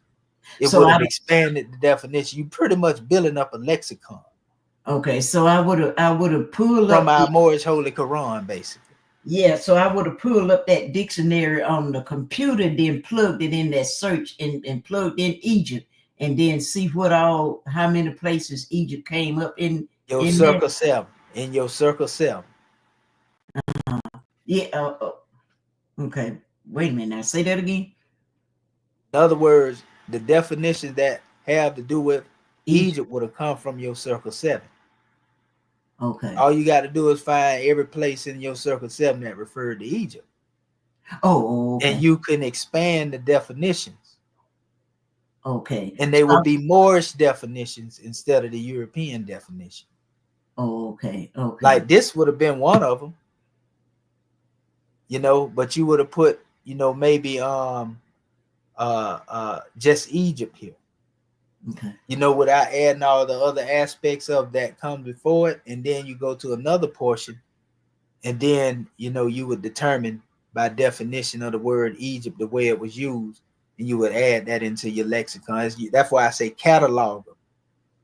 You understand where I'm coming from? Yeah, I didn't, but I see what you're talking about now. Yeah. What we gonna call our Grand Secretary to the state? Yeah. The state for. Yeah. Grand Secretary of the state.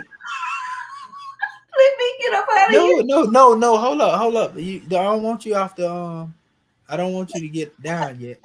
I just want our Grand Secretary of State to give us a drawing and she can explain, exactly what I'm saying when I speak of cataloging, definition from our Moorish Holy Quran instead of using the definition that they gave. Islam. Okay. But What do you get from that Grand Secretary of State when I state catalog a poor definition from our Moorish Holy Quran? 7 of them. Well, after you were explaining it, when as Dr. Dunder was doing her assignment, it took me back to like the library in reference to almost like what's the word? When you're pulling, I can see the word in my head. When you put one word into Google and you ask for everything that's similar to it. It begins with a TH. I just can't see.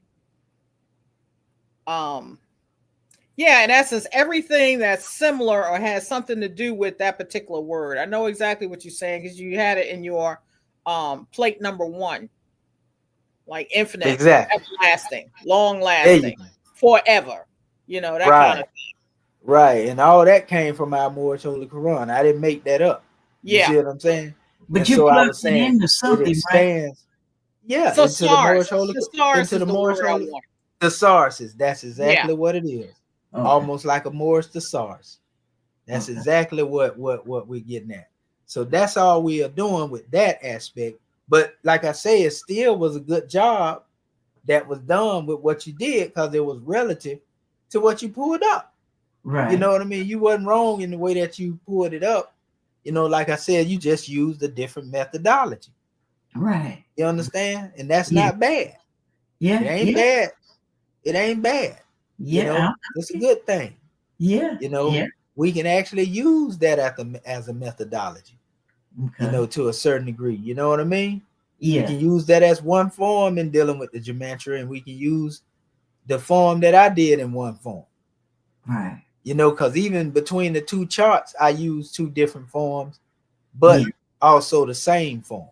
Right. I'm gonna get into the next chart once we get there. But go ahead, Sister Dendra. Oh, that's all. Yeah, that was all of them. Yeah, that was all 6 of them that quick. Yeah. That's What? 6. That's 6 of them. Right. Tar was the last one. I think. Okay. Yeah, like I said, I had some of them out of order, but the way you said Tar was the last one. Yeah. So. Right. Yeah. So, but yeah. I had fun. I had fun, yo. But and like I say, you did a good job. Yeah. In the geometry is correct in the sense in the way that you did it. Like I say, only difference is you would have got your words from the elements itself. Right. Then that would manifest, another aspect of the formula. And that formula was adopted from the God code. Mm-hmm. Remember we did the God code before? Right. That the way that we presented it there. So that's explained in the God code too about, the comparisons to the periodic table. Remember the periodic table, the elements. Elements are what? The building blocks of life. Stoicheion. This is also where you can go into finding, not only solving the problems of things around you, how they react with each other, but you can also find the knowledge that has to do with healing properties, within the self, because some of these things are medicinal. Right. You see what I'm saying? Mm-hmm. Some of them are just dealing with scientific when you combine these elements as they work together, because we know in science, these elements work together to bring about certain reactions, right? Right. And it's the same thing. So it's either going to bring about something that can be medicinal, or it's going to bring about something that solves a particular problem dealing with the formula that is underlying the activity that goes on within our universe. Okay. Everything in the universe is based upon, these elements, so to speak. But when we get into the math of it, something that Rome doesn't do, it's just like looking at arm, leg, arm, head. That's a formula. Yeah. Rome call your limbs arm, leg, arm, head, right? Mm-hmm. But they had no knowledge that in all actuality, they dealing with the humor of Allah. Right. They call your elements that make up the body the hydrogen, nitrogen, oxygen, carbon, but have no idea that mathematically Yahweh, the tetragrammaton is right there in your DNA. Right. Something that they reject on all levels. They reject Allah as God, but Allah has manifested itself in your 5 limbs, and they didn't even know that when they called them arm, leg, arm, head, they really were talking about Allah. Because if they did, trust me, they would have been remixed. They can't go back on it now because that's what your limbs are known to be. But you see how humorous the great God Allah is. Right. Same words you talking about represent the physical body. Allah, like, I'm finna use some divine humor and show them how ignorant they really are. And don't even know they expressing my name when they call them arms, legs, arms, and heads. That's right. Or, on another level, Masonically, they could have known what they were saying. Could have. And hid it as a secret from you. You know what I mean? Yeah. But I will say this. Like I said, you can't get past the fact that arm, leg, arm, head, when you isolate every one of them letters except the first letter, you get Allah. So that go for everybody that be mad, talking about they mad at the Muslims. That go for the atheists. Whether they know it or not, Allah is expressing itself through your being. Remember, thought, represent things. Yeah. And things manifest forms. Right. Somebody in trouble. It's the same thing, like I say, when you get in that DNA, and when you go deeper, if you put it in a certain order with hydrogen, the nitrogen, carbon, the oxygen, if we put the O before the C, if we put it in a certain order, we see the word Hanak, which is Enoch. Okay. And it said he went in the 3rd heaven. Yeah. Sure. Whether he was in the body, they didn't know it or not. Yeah. We know how he went in the 3rd heaven. Because we talking about the DNA. That's the ladder, the DNA ladder. Right. The hydrogen, nitrogen, oxygen, carbon. Those are the things that are worked with in the DNA ladder, the proteins. Adenine, guanine, thymine, cytosine. You see what I'm saying? The ATGC, so to speak. Right. And this is how we're able to distinguish an ape between a human. But what I'm saying is, when we get down into these letters, and these numbers as it relates to the periodic table, automatically we see when we add this atomic mass together, it's manifesting words. Okay. Islam. So that's where we getting our words from. Okay. And that's what make them words of power. Because if we can use these elements to come up with, again, something that influences the underlying creation, then in all actuality, these words of power can be utilized on a divine scientific level. And we can move these things with the holy breath. Let's just put it that way. Right. When we vibrate the ethers in our mantras. Islam. But I'm going to stop sharing. All right. And bring somebody else up here and let me see, can I continue to further grasp this, because I understand it better now, better than what I did. But the more that's all right. Yeah, you did a good job. Yes. The more I hear it, and that little second little part there, I got that. But I want to hear it some more. Because the more I hear it, I learn visual. I said I have to see you walk through it and show me. But see, Sister Dendra, after you hear it, you got to work with it. Yeah. That's the key. When I say hear it, you got to work with it. That means you got to keep creating the formulas. Right. And then it's second nature to you. So when we come back around in the next cycle, you won't have to relearn it again. Right. You see what I'm saying?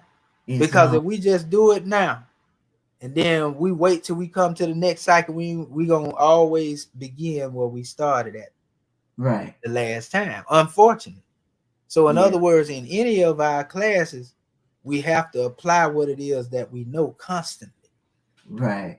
You know, even if it ain't but one day, let me go up here. I'm gonna see. I see a particular glyph I want to use. Let me create an anaglyphic formula out of that.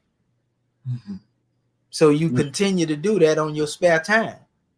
Right. You understand? If you know that you can't really hold it, like me, I can retain a lot here and then come back in the next cycle and I'm gonna be good, but I still do the work though. Right. You know, how you think I produced them little charts over there? Because I be done did some work after the fact. You know what I mean? Yeah. So we got to work with the knowledge, you know, and use the hammer repetition upon ourselves. Right. Same thing with the Arabic. You know, we already know what we went through with the Arabic, but we should always go over our alphabets. Alif, Ba, Ta, Ta, Jim, Ha, Ka, Dal, Do, and then we should go in and try to translate things from the Arabic. Right. Because if not, if we wait till we get back round to it again, you're gonna be like, what that letter is? Goodness gracious. You know what I mean? Yeah. And I'm telling you, it's gonna happen over and over and over again until we start finding a regimen to, on our own time, put in the work to work with what it is that we know.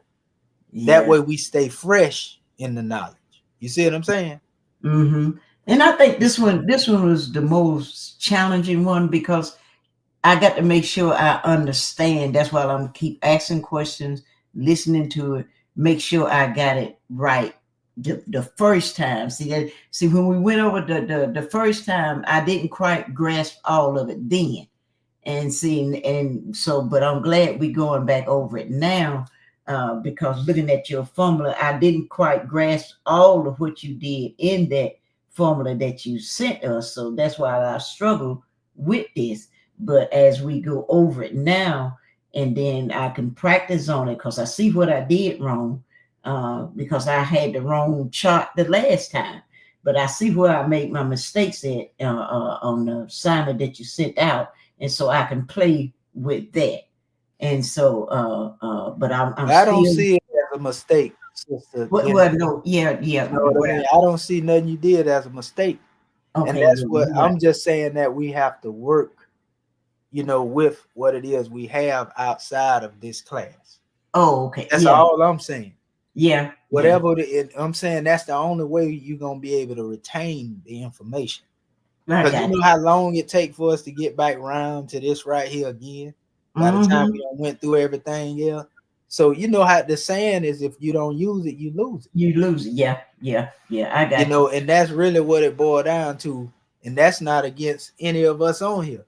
If I don't use what I know, I'm gonna lose what I know, some of it in the process. Right. For example, I got certain stuff I used to know off of my head. I don't know it because I done went so far away from it. I used to lay down and recite everything I done recorded in my mind.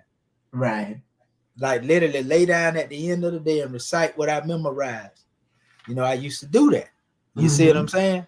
Yeah. But when you don't, you'll pick up certain parts of it, but it just ain't there no more. You know, so I'm teaching you something by experience of where I made a mistake at. You see what I'm saying? I got you. And I'm saying that would help us better along the way. So I ain't telling you something, you know, that I'm just saying, oh, no, I'm saying that this is what's going to help you be more effective. Because think about it.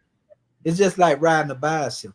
You had to have some training wheels in the beginning, but once you took them off and you learn how to paddle, you know, the repetitive motion, you know, and repetition allowed you to be able to do that, you know, like it ain't nothing. You ain't got to think about it. That's right. It's first nature. That's you know, right. And so it's the same with this, and it ain't gonna take you a whole lot of time to go over it. Right. You know, it's just like learning what our chairman taught us in the Book of Fire. Right. You know, when you first came in, you didn't really understand the language that we were speaking. But then once you started going into it, applying it, reading it, and going over it every day, it automatically took root in your being. There you go. Islam. You see what I'm saying? So that's all it is. Yeah. But other than that, like I say, I like what you did, because you had the right concept in mind. Right. But if you look at the way we set it out, you can see the small elements of things that were left out, and Yeah. that ain't no big deal though. Right. Right. Right. So the main thing is you understood the assignment. Yeah. The concept was there. Yes. Islam. Islam. Gratitude. Gratitude with a divine attitude. All right, where you at, Grand Secretary of State? Don't run now. No. How about I'm already in the water with 3 fingers up? All is well. All is well. Praise the Lord for this class. Islam Warskin. First of all, I want to rise, giving all praises to our Father God Allah, giving honor to our Prophet Noble Drew Ali, the last prophet in these days and times.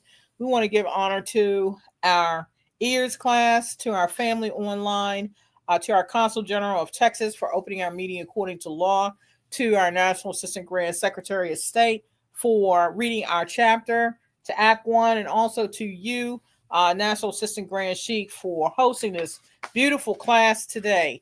I'm going to share my screen, and gratitude, Dr. Dendra, for, stepping out there on the front line as always. I'm going to share my screen.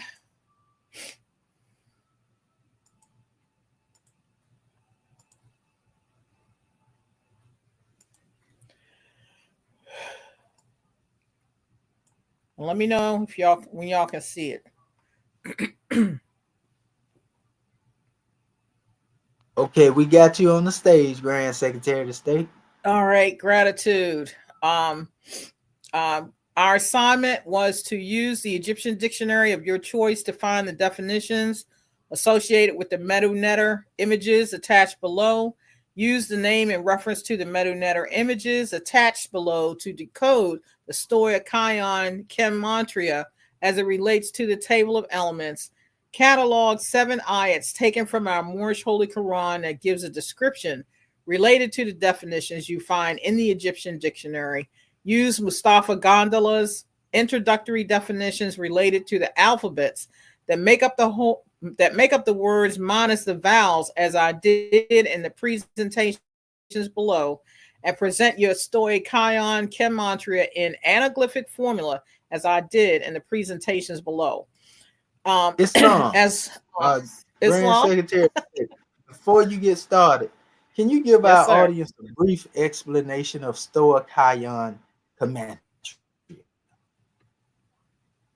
And you can go to the definition if you would like with Stoa Kion, if you would like to pull it up on your screen as well, or if you just gave it off the hat, that's all right.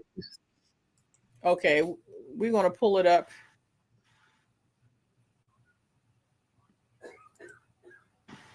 Yeah, because that would give them some background on, what we mean when we say Stoa Kion Kematria.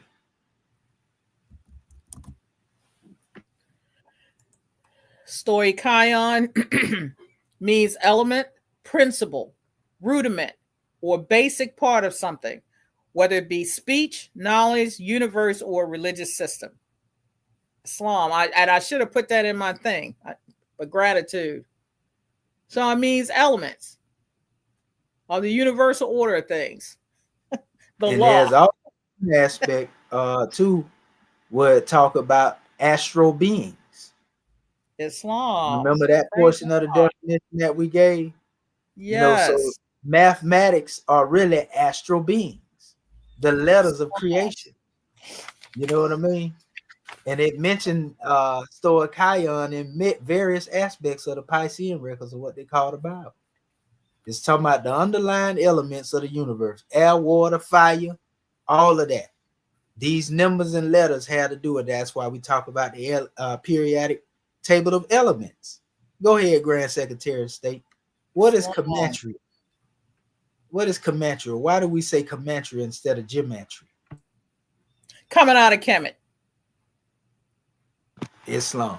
Coming out of Kemet. Our ancestors and forefathers. That's right. And is not the K interchangeable with the letter G? It surely is. That's right. So when they say gematria, gematria, we say Kematria. That's right. Go. Islam. These were the presentations that our National Assistant Grand Sheik brought forth, I basically use this first one as a pattern for what I brought forth. This is the second presentation that the National Assistant Grand Sheik brought forth. Now, there were 6 of these that we needed to work on, and I coded mine in blue per word. So use the Egyptian dictionary of your choice. I used the ancient Egyptian dictionary, and I did in essence the same that Dr. Dendra did in reference to. I tried to find Duat, and I wasn't thinking of getting rid of the U, the A, looking up DT or DWT or anything like that. And so when I was reading from the hieroglyphic words of power, it said the sacred place of darkness, hidden world of emptiness before fullness and light, known as Duat, the womb of the goddess Nut or Nut. And that's when I plugged in the NWT. I think I plugged in the NUT, and that's what pulled up the NWT, and that's where I pulled from. So that's 1 degree. I should have stuck with the word Duat. Okay. So now the definitions for Nut, the goddess, is divinity, sky, goddess, and the sky. And these 2 symbols coming from this and this is where I plug to kind of connect it. Now, again, I did go to the periodic chart when it came down to NWT, nitrogen, which is 14, the tungsten, which is 183, and the titanium, which is 47. I added those numbers together, broke it down to the these 3 numbers, 244. Broke that down to 2 plus 4 plus 4 equals 10, and 1 plus 0 is 1. Then I went to Mustafa Gondola's book, which is the Alpha, the One, and the All. And I also took that number 1 to find the element hydrogen, where it says hydrogen can be used in fuel cells to generate electricity, heat, and power. Now, also, Islam Grand Secretary said, "Excuse me, pardon the body." Yes, sir. You know, something just came to me. Yes, sir. And I'm gonna let you go after this. We gonna call this the Seshet methodology. The Seshet. That's the wife of Jehudi. And the methodology that I showed y'all originally, that would be the Jehudi methodology. We're gonna adopt y'all particular way that y'all been demonstrating into our Stoicaeon Comancheria process. So we have the Jehudi methodology along with the Seshat methodology. Islam. Praise Allah. Praise Allah. Praise Allah. It's a blessing. So when I got the 1, I looked on a periodic chart, it came to hydrogen, and that was the definition for the hydrogen. I also pulled from Mustafa Gondola the NWT right here, which is animating the constituents of creation, the W, connectivity between upper and lower realms, and the T, the primordial forms of the world. And so the NWT, these are the glyphs. And then on the 3rd slide, the shows the sentence that I pulled out of the Holy Quran. But man himself is not the body nor the soul. He is a spirit and a part of Allah. And that's the anaglyphic formula according to Newt. The next one is Raket. Now, I was able to find the RKHT in the ancient Egyptian dictionary, which meant heat. I looked and I really couldn't find this symbol. And so when I also looked up the definition in the hieroglyphic words of power, It had adoration coming from the fact that these two arms were upraised to tally one's deeds, a day of reckoning or a day of judgment, and also to know. So then I went to, I used the R, K, H, and T. I didn't see T by itself, so I used the TA, which are rhenium, potassium, hydrogen, and tantalum. The 186 plus the 39 from potassium plus the 1 plus the 1, and then plus the 180 equals 406. Then the 4 plus the 6 equals 10, and the 1 plus 0 equals 1. Back again to the alpha, the 1 and the all, which is pivoted from the element of hydrogen. Again, same definition, hydrogen can be used in fuel cells to generate electricity, heat, and power. When I went back to the ancient Egyptian dictionary, pulling from the RKHT. Pardon self, Grand Secretary. Yes, I sir. got to stop you again. Now you see what you just did? Yeah. You see what you just did, right? What did you say? You said hydrogen, when you looked it up, can be used in fuel cells to generate electricity, heat, and power. Now go back up to your definition. Heat. You see what I'm saying? Yes, sir. You see what I'm saying? And that's coming from gematria. Them elements, as far as the people know, ain't got nothing to do with the pictures, but just from the, as we call it, gematria, from the Stoic high gematria, that's exactly how these definitions end up coming out. And like you didn't have no influence over. You didn't do that. You just did that with the math. That's why we say mathematics are more accurate, or the most accurate form of language within the universe. Islam. Go ahead. Goodness gracious. I'm loving this. So the R, the K, the H, the H, and the T, coming from the Holy Quran, chapter 1, hear now, ye winds that blow, ye thunders, and ye lightnings of the sky, which I attributed lightnings to heat. Also pulling from Mustafa Gondola, the RKHT, recall divine creation machinery, the universal body, the divine infusion, and the primordial forms of the world. And this is my anaglyphic formula. Goodness gracious. I told you I wasn't going to say nothing, but I can't help but look at all of this right here. And now this is all coming out of just simply putting the definitions that Mustafa Gadala put out there. What is the recall divine creation machinery? Yeah, that's what's going to produce the lightnings and the thunders of the sky. Only divine creation machinery can do that. The universal body, which is the universe itself, divine infusion, friction. That's what causes, this special electrical activity, so to speak, this power, the ethers vibrate, the primordial forms of the world. Stoic Kayan Comanche. Let me get on out the way. Goodness gracious. I'm just seeing what I'm learning from what y'all putting up here. See, this is how when the teacher can learn.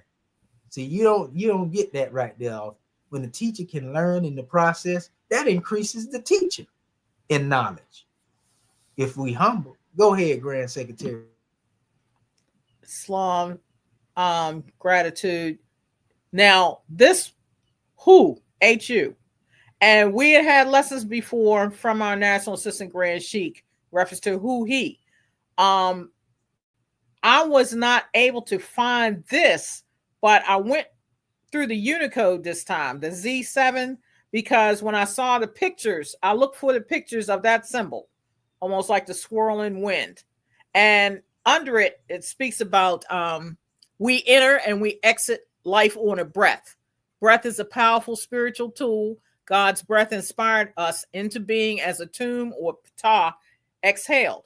So in looking at this, and we know this was like the house, but I pulled from the Z7 Unicode to get the who, he, or who.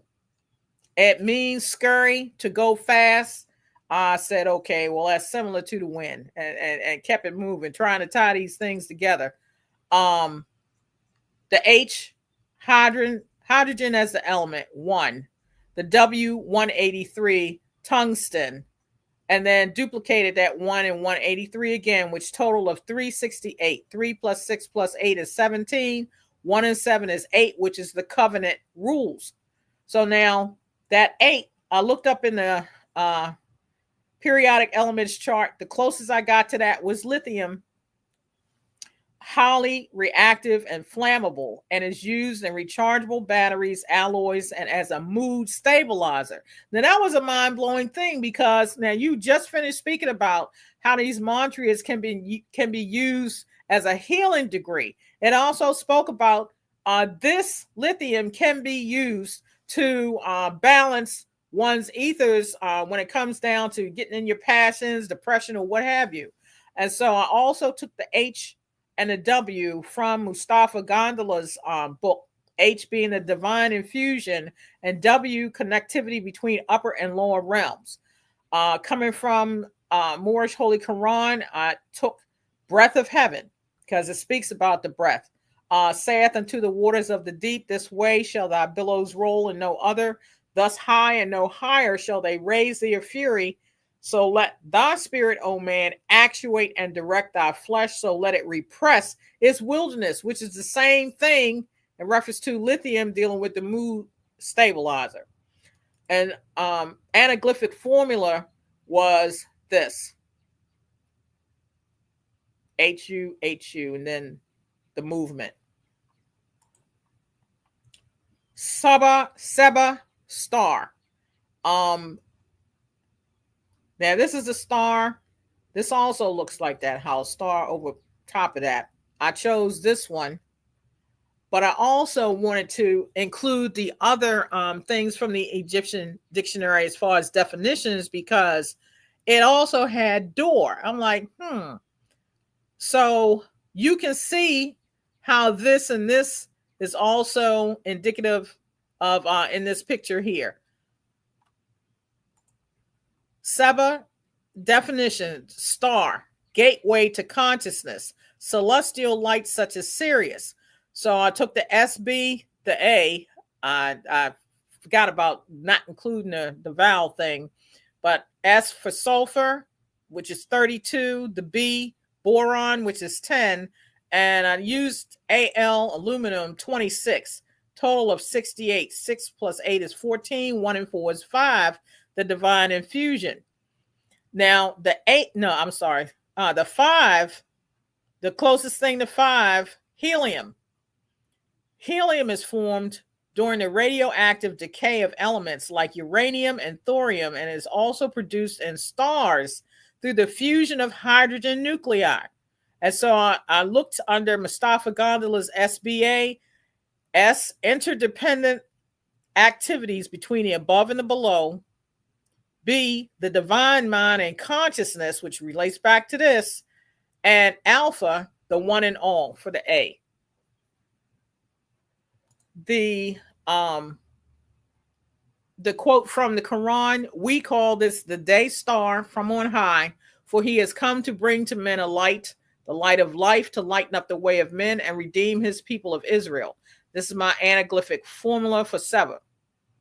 Now, here's the doorway. I had to include that because I was like, one or the other. Is still dealing with the star and the doorway, or gateway of consciousness.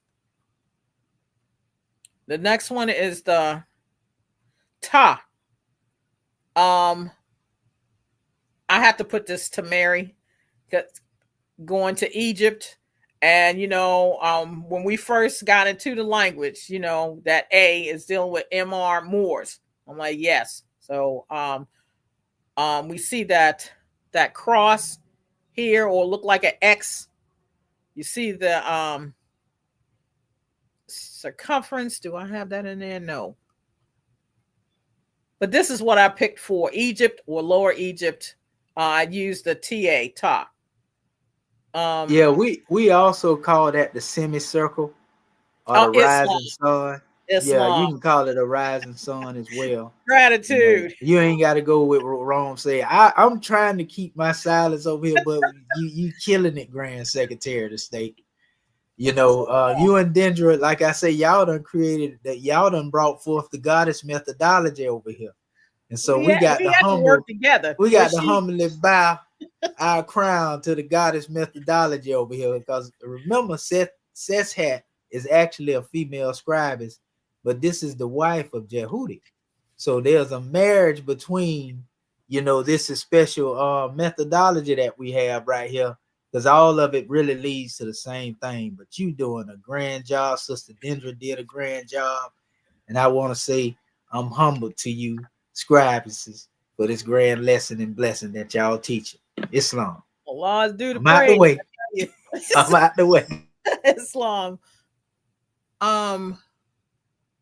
So okay. I just used titanium because we didn't see a separate T, which is 180 as far as the atomic mass. 1 + 8 = 9. 9 is the primordial forms of the world. Went back to the periodic table. 9 for beryllium, which is a relatively rare element found in minerals like beryl and bertrandite, and has various industrial applications, including aerospace, electronics, and nuclear industries. Also went to the T, which was in Mustafa Gondola's book, The Primordial Forms of the World, and A, Alpha, the one and all, coming from the Quran. Here now, O protoplast and earth and plant and beast. The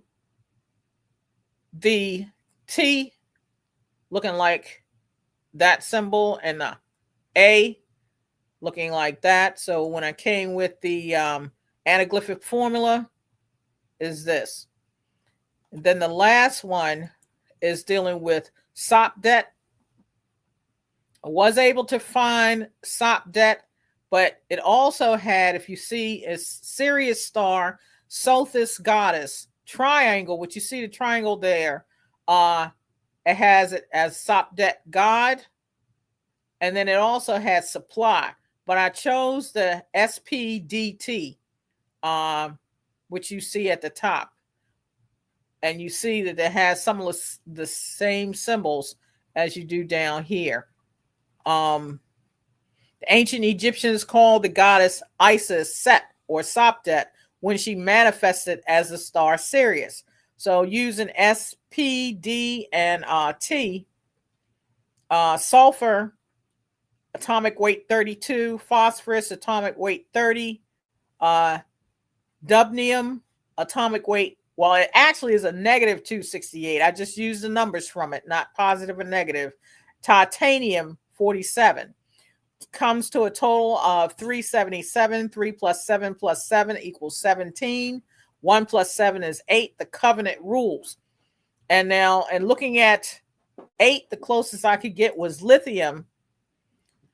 It's highly reactive and flammable, and is used in rechargeable batteries, alloys, and as a mood stabilizer. Pulling from Mustafa Gondola's book, S is interdependence, activities between the above and below. P or B, the divine mind consciousness. D, the orderly plan, and T, the primordial forms of the world. And the last one, pulling from the Holy Quran, yea, he must suffer trials and temptations manifold, but let him know that cherubim and seraphim that rule the stations of the sun and spirit of the mighty Allah who rule the solar stars are his protectors and his guide, and they will lead to victory. And the formula for Sopdet, I had either this one or this one. And that's my measure.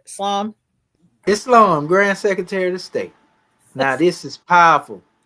Like I said, I'm loving this methodology, but the last one that spoke of the mood stabilizer, go back to the original one before that as well, because this is Sopdet. But the other one you had in relation to dealing with the mood stabilizer. Hold on. And I think it might be a little bit above. Right here. Yeah. Lithium. Okay, so we're seeing a connection between Sopdet and Hu. You know, I can see a connection between this one and that one, Hu Sopdet. But just that in and of itself, there's a power behind that. But we have to really go into the aspect of expression, because that's why I said isolate the vowels. Because we'll say the greater way of you being able to express these words, in a vowelless way, though we utilize vowels, that is the key to unlocking the powers of your Heka. Islam. You see what I'm saying? And it ain't something that's gonna be on us. It's something that got to be in us. And like I say, that's why I say we have to experiment with it. Now that we have all of these different formulas, and they are indeed formulas, and this is what we've been telling people. And for those who don't know, we tell our people all the time, how Champollion tried to limit these things to just being letters. No, it goes deeper than that. And our methodology goes into the Stoa Kion Comantrial process of manifesting the numbers. And this is how we are able to go into the true aspect of what's going on here. Now, I'm gonna do this real quick, and then we'll go to our brother Marvin. That was Can I stop sharing? Yeah, yes, you can. You did a grand job. Thank you, sisters. And I want to show this. My sister, yes. Yeah, y'all did it. Y'all did it. And it wasn't strange. Y'all did it. Like I said, y'all done brought a whole new methodology on the manifest. And that's advancement. And I'm gonna show you something here. And then we'll go further into, like I say, getting with our brother Marvin Edwards Bay. And this is for our audience that are looking here that didn't see what we were dealing with last week. And because we gave the definitions, but we're going to go here again just to show our first. We're going to go here. For those who don't know who Seshat is, like we said, we put it out here. Seshat, is a female scribe. You see? And she deals with the Egyptian goddess of writing, wisdom, and knowledge. These are scribesses here. So when we say Seshat methodology, this is what these sisters done brought forth and what they've just been demonstrating. And we accepting that as a methodology along with it. And if you go on further, it says she was credited with inventing writing. She became identified as the goddess of measurement, account, architecture, astronomy, astrology, mathematics, surveying. She was variously depicted as the consort, daughter, or female counterpart of Tehuti. So not only was she the consort, daughter, and female counterpart. This don't get into the westernized mind. Say, oh, he was married his daughter. No, it's simply saying that and this is actually where I speak a lot of times on how a brother should be to a sister. He should stand beside that sister, as if she was his consort, his sister. He should protect her as if it was his daughter. We ain't talking about no weirdo stuff. You know what I mean? So that's how she would become the consort, the daughter, or even a female counterpart of Tehuti. Because you got to remember, Tehuti represent divine mind. So by that very concept of her being a scribes, she would have to be the consort of Tehuti as it relates to his divinity of mind, and sharing in that vibration.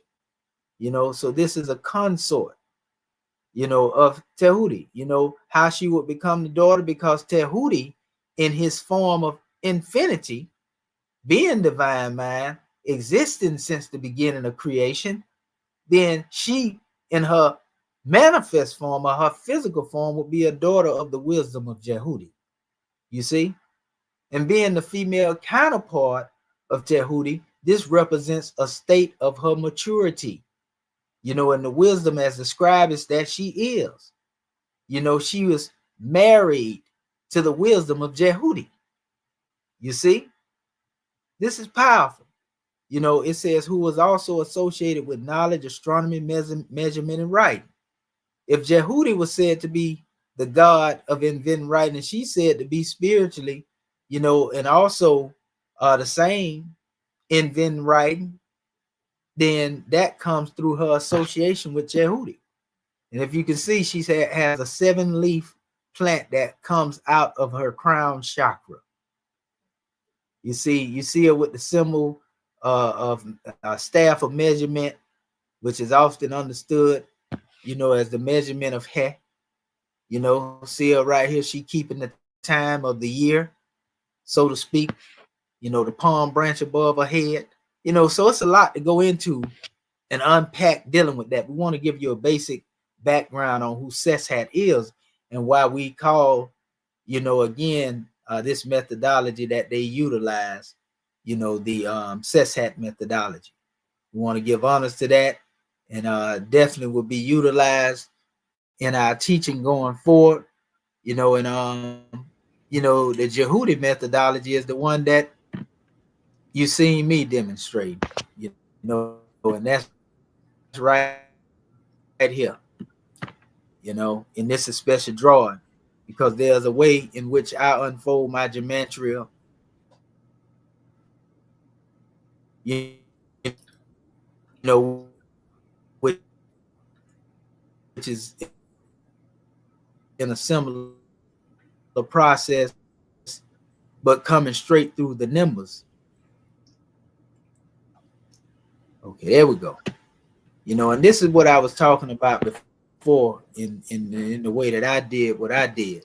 So I went and did the same thing. I found the definitions, like I said, to make, to endure, to last. And this is a causative expression, you know. And in other words, when we go over here into this measure, we're dealing with some activity. You see, to make, to endure, to make, stay in the house, to lengthen the life and last long. And like I said, I went to the Moorish Holy Quran. I didn't just take one portion of the ayat like the sisters did, you know, but it's similar. I just took the different definition from our Moorish Holy Quran. Because this word Kemetically, when they get their definition, they say it means this, but then we say infinite, everlasting of the past, never ending days to come again, everlasting life, everlasting retribution, everlasting gospel. All of that can be going back to this make, endure, you know, stay in house, lengthen life, last long, all of that. If we go through all these different portions of the definition, even up to seed of everlasting life, boundless power, that's infinity, boundless space, that's infinity. That's actually spoke of in the Kemetic aspects of who and who hat, who and kukat. You know, if we know about that aspect, when we go into the Agduat. But anyway, the vast estate, that's also dealing with infinity. You know, a long, long time, tarry longer, long ago. So I took all of these, you know, to compile, like the Grand Secretary of the State would call it, you know, more of like a thesaurus degree, but these are really definitions of this word from a Moorish perspective, extracted from our Moorish Holy Quran. Now, when we get over into the math, as we pointed out here, you know, we home in on the root of the word, you know, and this is how we came up with the AH and the W, because in Mustafa Gadala's work, the letter A represents the number 1, the letter H represents the number 5, you know, and 1 plus 5 equals 6. You know, the 6 represents the letter W, you know, and an all breakdown, you know, the A is alpha, the one and all, H is the divine infusion, W, connectivity between the upper and lower realms, which is really basically speaking of a combination between these two. Just as we added the 1 and the 5 together and we got 6, the alpha and the one and all dealing with divine infusion really represents connectivity between the up and lower realms. As it is above, so it is below. You see? Now, when we get into the essence of this anaglyphic formula, you know, again, when we go into the S, the we, you know, the I, the he, I'm actually going into the way these things would sound out as words, but they represent a formula that can be chanted as a mantra, as we stated before, you know, dealing with the harmonics, you know. So you see, when we unpack this is special measure. After showing the reverse engineering from the hieratic into the pictorial forms, we actually find out, something greater, because we seen that the 1 and 5, we also came from, let me blow this up. That's the 9 isolated plus 6, and that's the 15. Again, 1 plus 5 is 6. That's the AHW, which is at the root of the word AH. You see? And so when we go into that special measure, like the Grand Secretary of the State was dealing with her research, beryllium, as she showed you, it deals with a lot of batteries. Lithium is what they use and also for energy. But the uniting of these two elements together, because all elements in the table of elements communicate with each other in some form of this life that we call creation. So this is what we are dealing with, the activities that come from the mathematics in the Stoicheion Gematria.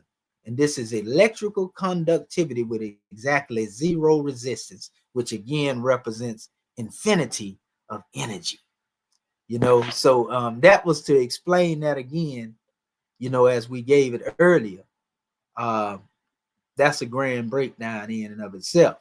Now, in this other drawing here, I did a similar measure, but I went into various different definitions, and this is based off of this. This is dealing with the God code, everlasting gospel.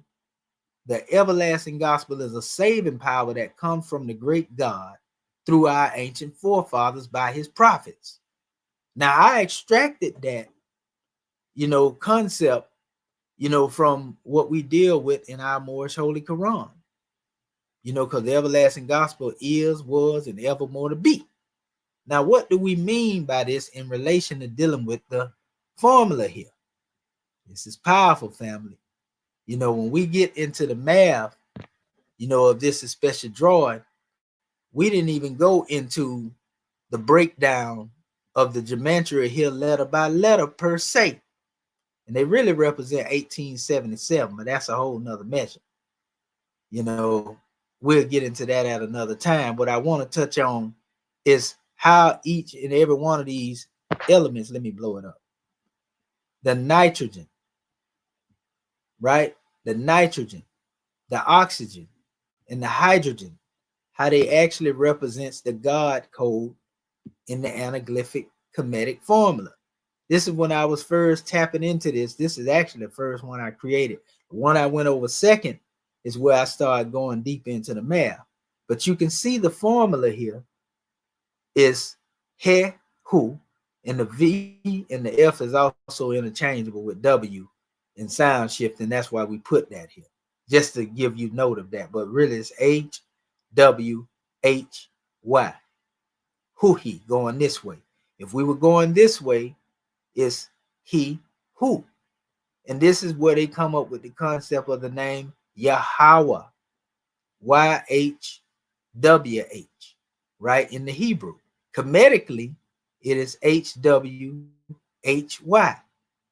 which the I is often used if we go into the he, the he, who he, or he who, so to speak, which is found right down here. Now look at what it says. For example, he who is the eternity of one of the 4 elemental gods of the company of Tat or Tehudi. You're dealing with what? When you say elemental gods, you're going into your earth, your air, your water, your fire, your ether. You're going into the 4 seeds also of Heru, that deal with the 4 different cardinal points of direction. You see? But this is also dealing with time and eternity. You see? Now, when we go over here, we can see that he also means to rejoice. It's the form, it says, of the form of the Nile god, which deals often with the inundation of the Nile, that comes about at a particular period, in time. You see? And there was a rejoicing at this time by the Kemetic inhabitants, because this is where they were able to receive fruition as it relates to the things that sustain the body, the foods that they needed to grow. You know, the soil was now fertile for everything that they needed, you know, to feed themselves. You know, so I don't know nobody that ain't gonna rejoice for that. You know, here's another measure dealing with He, the God of hundreds of thousands of years. You see? So we take it with a grain of salt when they put, you know, the E in between this measure, because that's what they do. Egyptologists do that, you know. But when we go into the aspect of the Kemetic, it would have just been HH, to be honest with you. But it's still, we understand the He or the Hu.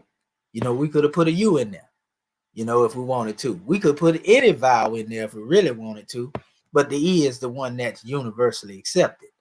And the same thing here, He, a great but indefinite number. So we can see all of these definitions deal with time. You know, this is a expression of, you know, He here.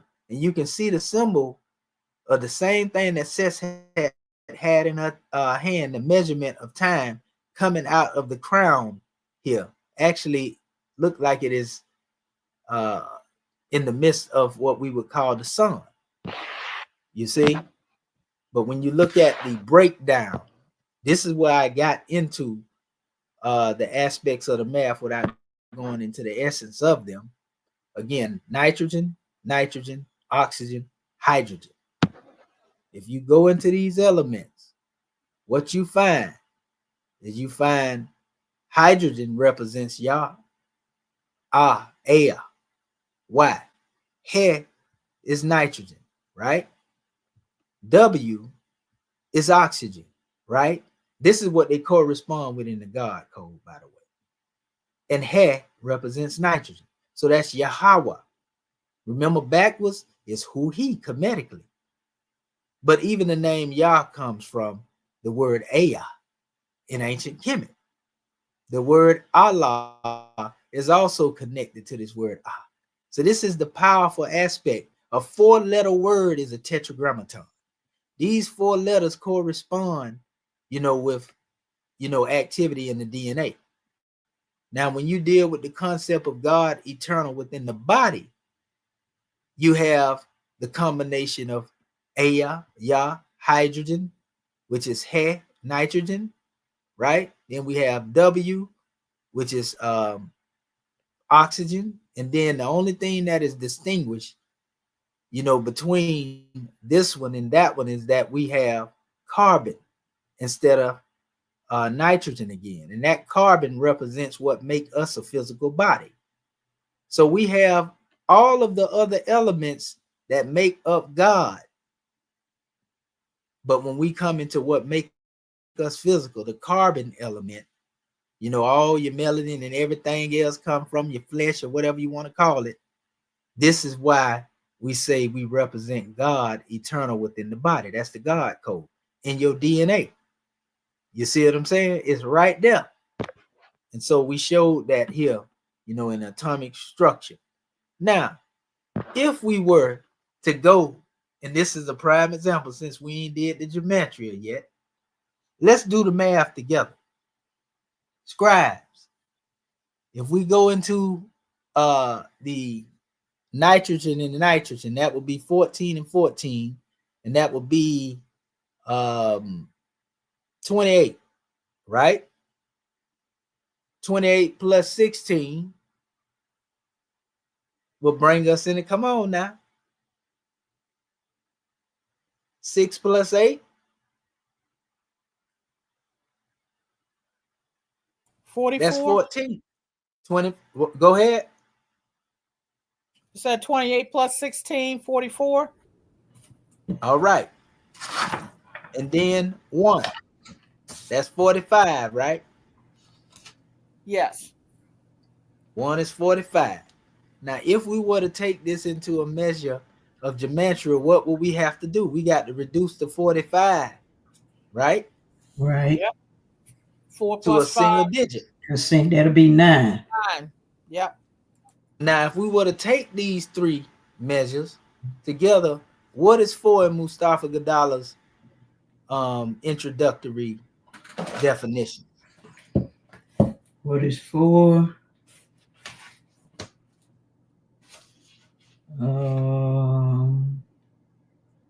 J- um, 4 is the D, Go ahead.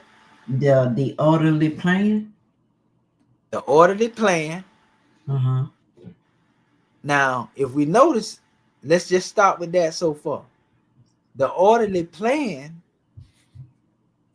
is all in definition of all of this stuff that we done gave right here, coming from the dictionary, so to speak. All that has to do with the orderly plan, the mathematics, the measurement, the elemental gods, all that is on point. So now let's go to the next one, the 5, which will be right after that. What was, his introductory definition? What's the alphabet for the 5? Which would be H. H, yeah, H, the divine infusion. Divine infusion. Mm-hmm. So the orderly plan and the divine infusion. What is divine infusion? The coming together, right? Of divinity. We call it uniting will with deific will, right? Right. That's divine infusion. And then the last measure, when you brought forth the reducing, from 45, 4 plus 5 is 9. What is 9? 9 is the primordial forms of the world. That's T. Goodness gracious. The primordial forms of the world, which again goes back to the elemental realm. Right? Mm-hmm. So we already know what hydrogen is. We know what, water is as far as dealing with that. We know what oxygen is. What are some of the benefits of nitrogen? And we can even just say, we create a body when we put these things together. We ain't even got to go into the science of it. Right. Now we can go into what oxygen does to the body. We can say that the body, is what, 77% water, right, in relation to dealing with hydrogen. And when we deal with nitrogen, we know that really represents fire in the body. Whether our people know it or not, that's a fire element. We know the carbon connects to the earth. The hydrogen is the water, and the oxygen is synonymous with the breath or the air. Because we need oxygen to survive. Go ahead, sister. I just thought of something. I'm just doing this off the head now. Yeah, when but you y'all say, know. Go ahead. Yeah, when you was talking about the fire within, that it represents the fire within, and it made me think about our body temperature. When you take our temperature, it's supposed to be, what is it, 97.8 or whatever, or 98 whatever. Mm-hmm. But when you think about that degree outside, I mean, that is hot. That's hot enough to burn you up, but it don't burn us up. That's our body in the body. It don't burn us up. Oh man, yeah, that's the meiotic balance within the body. You got my mind, man. You're blowing me away right now. Wow. But you see, like I said, we could have went into each definition of hydrogen, oxygen, mm-hmm. and look at the benefits of this, but we just coming really off of the head. Yeah. You see what I'm saying? Now let's go a little deeper, and actually add the carbon element. What was they? To the 45. I wanted to show you the God form first. Now we're dealing with adding, instead of dealing with the last one, which was the the hydrogen. Then you go back and you deal with, the nitrogen. You go back and you deal with one of the nitrogen points. You delete and you add the 12 in there. So that's really dealing with, let's just say, subtracting 2 points from it. That's basically all you're doing. So that would make the said number, instead of being 45, it will be 43, right? 45, yeah, it'd be 43. It will be 43. And then so 4 plus 3 equals 7, Yeah. right? Uh-huh. So now let's go into the 4. We know the 4 mean orderly creation, right? Yeah. The orderly plan. Yeah, that's deep. Orderly plan of the creation, right? But then when we go into 3, what is 3? 3 is the the generative universal soul. The generative universal soul. Goodness gracious. We already see now, we talked about what the first one represented. You know, all the primary forms in creation, Right. you know, as it related to the order. And now we talking about the generative creation. This is actually talking about the creation of a living being. You know, when it said God breathed or moved upon the face of the waters. Right. You know, in Genesis, or when it say he breathed his spirit in the man and man became a living soul. Oh my goodness. You know, and then this was really the 7th day, which was really the first day, which is why it represents our holy day, which is Friday. But that's a whole nother measure. But you know, that 7 that we're talking about, you know, it's very important that we pull that up. Pull that up, Grand Secretary. You know, what is the 7? The 7 Let's give is people that. the 7 is the Z, the plan of separation. The plan of separation. So in other words, this is where spiritual manifested as matter. You see what I'm saying? This is when the hidden became the manifest. See, a lot of people don't know that when we get into talking about Amenti, the halls of Amenti are the underworld. We say it all the time. We're not talking about something under the ground. Right. The underworld represent the things that you cannot see with your physical eye. Right. Right. So if you see a tree and you just see the tree as a tree, then you can't recognize that there's something greater at work within the tree, you know, that came from a seed that comes up through the roots and throughout the branches, and that there's a source that is animating the tree. Right. That's the underworld in the concept of the tree. The underworld as it relates to the body is that you are more than this physical body. Right. And what did it refer to when we just gave the definition as it relates to dealing with that special expression in 3 again? In 3, the generative universal soul. What I'm telling you. So what makes the soul generative? You know, we know thinking, will, and reason, understanding, and remembrance aren't the soul. They are the actions of the soul. Right. But there's something that is within the house that is more, we can say, exalted than the walls themselves, so to speak. You see, in other words, the spirit is the essence. Yeah. And so what we go ahead, Goddess. I was gonna say, would that would be the A, the alpha, the one and the all, then, right? Yeah, when we go into the essence of it. Oh, okay. You know, but like I said, if you look at it, even in what we stated, we just really manifested words. Oh. Whether we deal with 4, you know, and then we go into 3, or we go in from the 4 and the 5. Right. There were alphabets that came out of that. Yeah. Oh, yeah. You stated them when you went to Mustafa Gadala. You see how that came forth? Yes. Yes. Got it. That's the Jehudi methodology. Wow. You got me? Okay. You know what I mean? Like I say, you asked me to do it, so I did this off the head because I hadn't did the numerical geometry here. I sure did. This what I asked for, did it? But had I not studied as thoroughly as I studied, I couldn't come up here and come straight off the head and do this. I can only do it because I studied the methodology before I brought it before you all. Right. You see what I'm saying?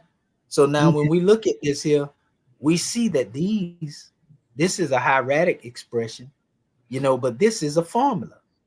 We're not looking at this like you read this as a letter A and this as another letter this as another letter, and that as another letter. We Mm-mm. see these again as vibrational anaglyphic formulas that can be chanted as a mantra. And this is the real power behind the name Yahweh that the Hebrews haven't even tapped into yet. Mm. Which in reverse again is who he, going right back, to ancient Kemet, and that represents a god, Mm-hmm. in Kemet. So the name Yahweh really has its origins in Kemet. The name Allah, as we taught you before, has its origins in Kemet. We done proved this before. Yeah. We've been. When you come down here to the Proto-Sinaitic script here, look at what you have. And no matter which script, hieratic, we get into the what we call reverse engineering of it, because that's all we did here. We reverse engineered, the hieratic script, back to its original form from what they would call pictorial forms, and they become formulas. So we don't see them as mere letters. We see these as mathematical formulas dealing with the Stoicheion Commantria, and that's where the true power lies. That's what the European don't want you to know, because when you have this knowledge, you can tap into this information and utilize it, as opposed to philosophizing about it. You see what I'm saying? And well, this means that, and that is that, and so forth and so on. So again, this is who he, even manifested in the Proto-Sinaitic script that was created by the Hebrews. And we can see the same expression that is here and here. All formulas. Yeah. So this is powerful. Really, this is Yah here. Yeah. This is Y, this is H. That's Yah. Now, something that people don't know, the Yah, as it is Y and H, this is really the spiritual X and Y chromosome concept to exist in relation to dealing with the true God man and true God woman. Because what relates the two, Ish and Isha, is that both of the names are connected. One has the Yah, which is Isha, and the Ish has the He. You see what I'm saying? But this is also in the combination of the name Elohim, because Elohim, which is Elohim, which are created fate, the creators of the physical body, they also have a union. But guess what? This word Yah that connects Ish and Isha, the man and the woman together, that's what these really symbolize. The man and the woman brought together by God. That's the real triangle. That's the real pyramid. That's triune law, because they give birth to the child, and that's real love, right? When we get into the aspect of the Elohim or the Elohim, they were the ones that were able to bring forth the physical. This is what we call Neteru. It was the Neteru that participated in bringing the body to existence. And guess what? You was present then. Wow. In your form of protoplasm. You was among the elemental beings. Who you think it was when it says in the book of Genesis that the Spirit of God moved upon the face of the water? You was there. Right. You helped create and bring creation into being in your spirit form, coming forth in your elemental form. Remember, protoplasm means first formed man.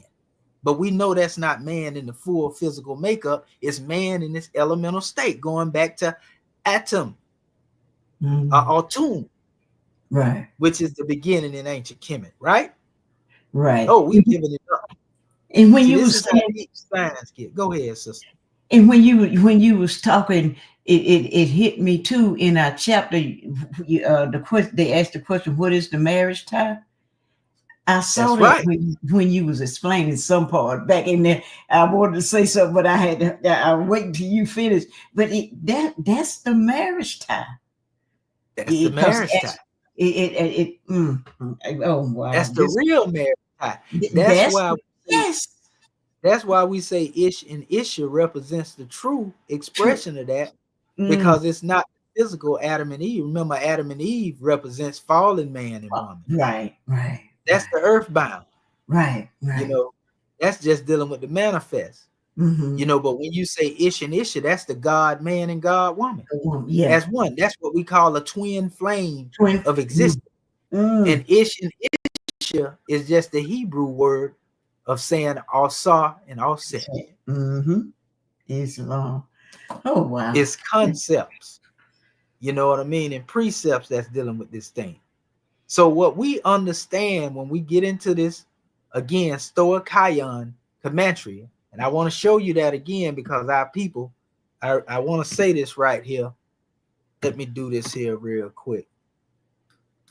I want to show our audience this definition of Stoicheion. This is powerful. Let's see. Okay. Yeah, let me get this and I'm going to pull it right back up. And I want to go into that deeper definition so y'all can see this. This is very important. So let's go back here. You know, I want to make sure y'all find this right here. We dealing with the science of life right now. And this ain't got nothing to do with pseudoism because this is all real ism right here that we demonstrate. You know, we showing you how to deal with this here. Like see, this is the way they defined it. And they use this word all throughout, the New Testament, and people don't even know it. Christians, look over this. You see what it says? And I went over this last week.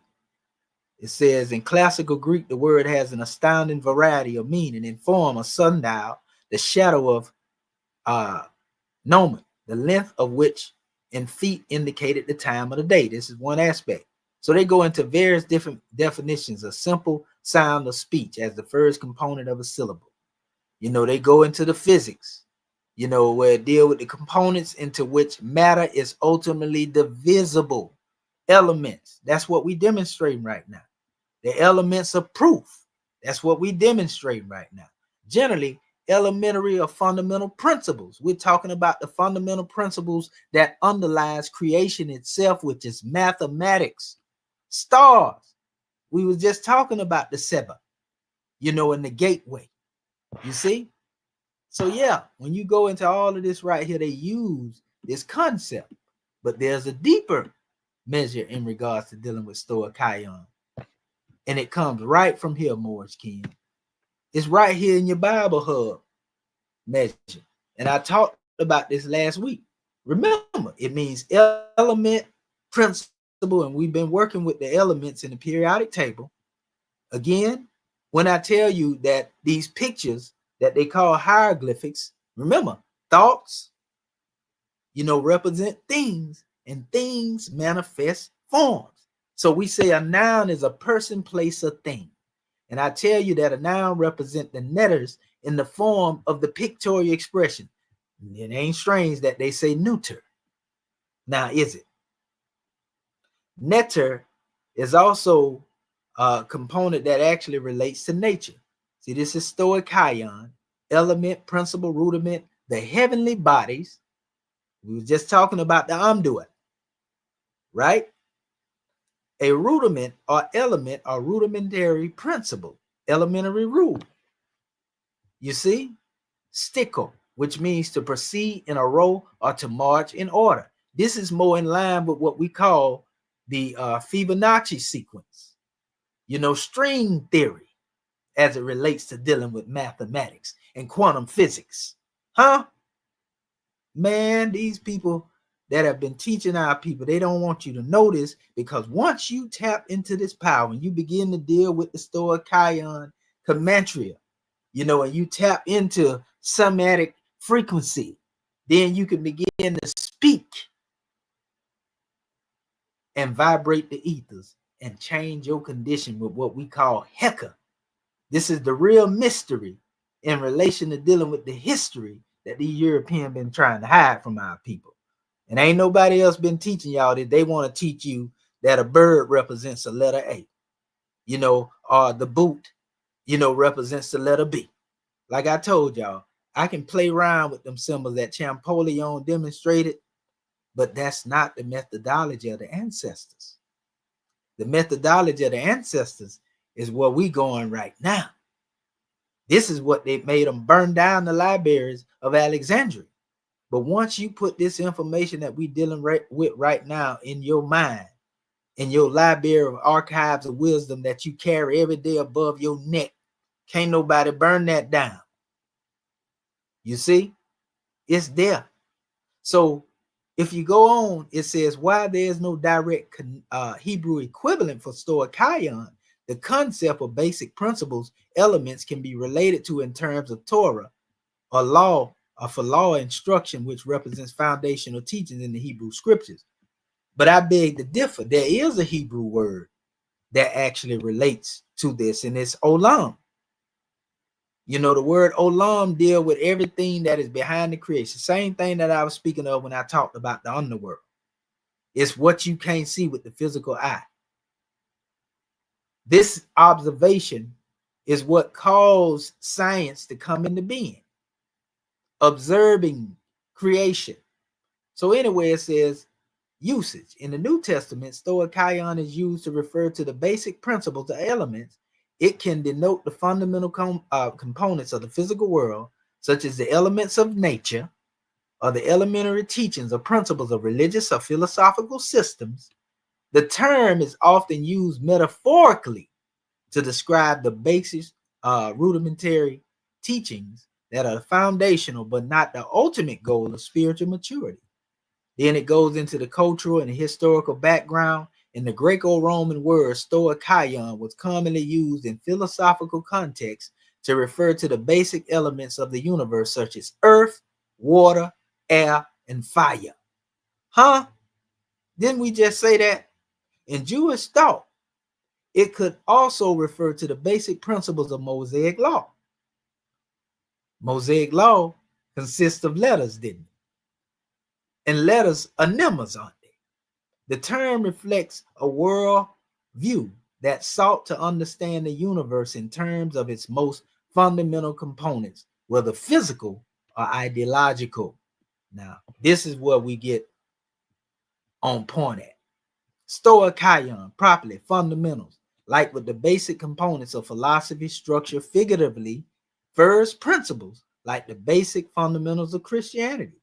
Stoicheion refers to the rudiments which mankind were indoctrinated before the time of Christ. The elements of religious training or ceremonial precepts common alike to the worship of Jews and Gentiles, which they like to call, in most cases, you know, some people want to say paganism. It says the RSV, however, renders stoicheia as elemental spirits. See, this is the real essence. Stoicheion, Kemetic, elemental spirits is what you're working with. So this is why when you speak, you vibrate the ethers. Spirit begins to move. Spiritual powers, cosmic spirits. Stoicheion elements as ancient astral beings associated with the very beginning makeup of the earth. Neteru, Elohim, Anunnaki, whatever name you want to put on it, we know what it's talking about. So again, it shows you the various different aspects, you know, where it's using this word stoicheion in the New Testament. What they talking about astral beings in the Bible for, if they don't believe in astral projection, though? Why do you have words in here that's talking about astral beings, Christian family? I ain't trying to beat up on you. I'm just trying to make you think. So the elemental things of the world, this is Galatians 4:3. When they use it, that's what they talk about here in this particular verse and chapter. The elements of the world, the basic principles, been right there in your Bible the whole while, and you didn't even see it. It's talking about astral beings. It's talking about Neteru. It's talking about the gods in plural. But anyway, you know, Galatians 4:9, elemental things. You know, it goes on. I mean, we can just go through every aspect. You can go look this stuff up on your own. But we done already showed you that this stuff is really dealing with, you know, the elemental principles of things. Look at here. It goes on. One row of hence a letter of the alphabet by extension, the elements of knowledge. Elemental things, elemental principles, elementary elements, principles. And I mean, they just doing it to death in here when it comes to dealing with these definitions. You know, and you just go in there and look it up, family. It's going to tell you exactly what's going on. You know, but we definitely dealing with mathematics, numbers, and spiritual entities, so to speak. You know, these elements, these numbers, they represent principles. We can say people, places, and things made manifest. Remember, thoughts produce things, and things manifest forms. So that's why we say the power of thinking, the way you think, you know, most definitely will manifest, you know, certain things. So you got to be careful when you think, people. But your thinking often manifests as a result of the power of the intent behind the thinking. Why do you think it's so easy for negative thoughts to produce negative karma? You ever been in a situation you get in a heated argument, fussing and fighting, and then as soon as you go out the door, you can feel that negative energy and everything go to hell. Some people might get into accidents. You know, they might go out there and stump their toe on something. You know what I mean? Or everybody that they run into have a negative activity, and it's really coming from the aura that you put out there. Your thought that you carried with you, you done put it in the ether when you stirred the ethers up. And it was so intense that you done vibrated the ethers. And now you got this stuff manifesting everywhere you turn up until you say, hold up, woosah, wait a minute. But if we had the same expression in expressing our intent when it comes to the positive, if we are able to demonstrate love power in the same way, we can direct that love power to healing ourselves. We can direct that love power into changing our conditions. But it's easier to go crazy and do the dummy than it is to demonstrate, you know, being good, ain't it? And so that means that we have to practice and drive the principles of Ma'at in our mind, so much so to where we ain't even got to think about it. We wake up truth and right.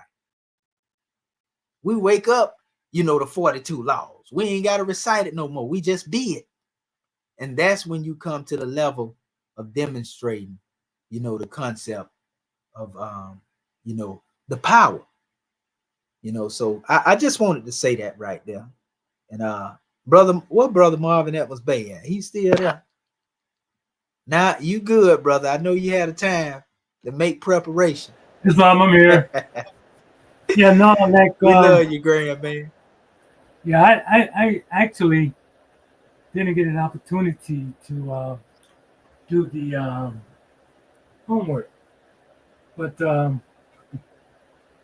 would say, and you know, listening to you and looking at the goddesses and their shit demonstration, you know, I mean, it was a revelation. I mean, especially your last demonstration, because you know I've experienced that myself, wherein you know I could get a thought and could be on a negative. You know what I mean? I run out there, these cats blocking my driveway. I run out there and going crazy. You know what I mean? And I have to come back and say, why did I do that? Because I could have just went around the other way. You know, and so yeah, I know exactly what you mean, and you know, and just from studying the prophet's teachings, you know what I mean. It's like, I mean, it's the unfoldment. You know what I mean?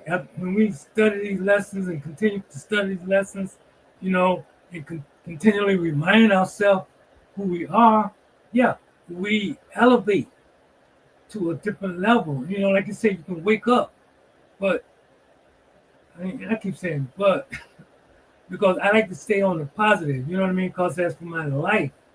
You know, I've been on this journey, you know, and you know, I could see a fulfillment, you know, within the lessons, and in your teaching and reminding us, reminding me, you know, where I've been where I'm at, where I need to go. And I'm saying like it ain't no overnight thing, but I can see um, the elevation. I can see the results. I can see the unfoldment, you know, and I'm continually reminded. Because you know where you've been, you know what you did, you know how you say reacted. Now I don't have to react. I can just think. Think the thought. Like as I'm going through this lesson, thought is the cause of it all. Thought is Allah. So when we are one with Allah, so when our thoughts, yeah, we can change the environment that we're in. We can change our experience just by that thought. And it's so beautiful and it's so powerful because I've seen it happen. You know, just just changing the thought, instantly changing the atmosphere. It's instantly, simultaneously changing what I experience.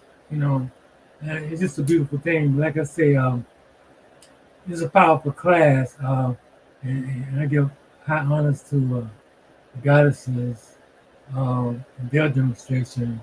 As well as you, because seeing this and we say you've shown it to us before.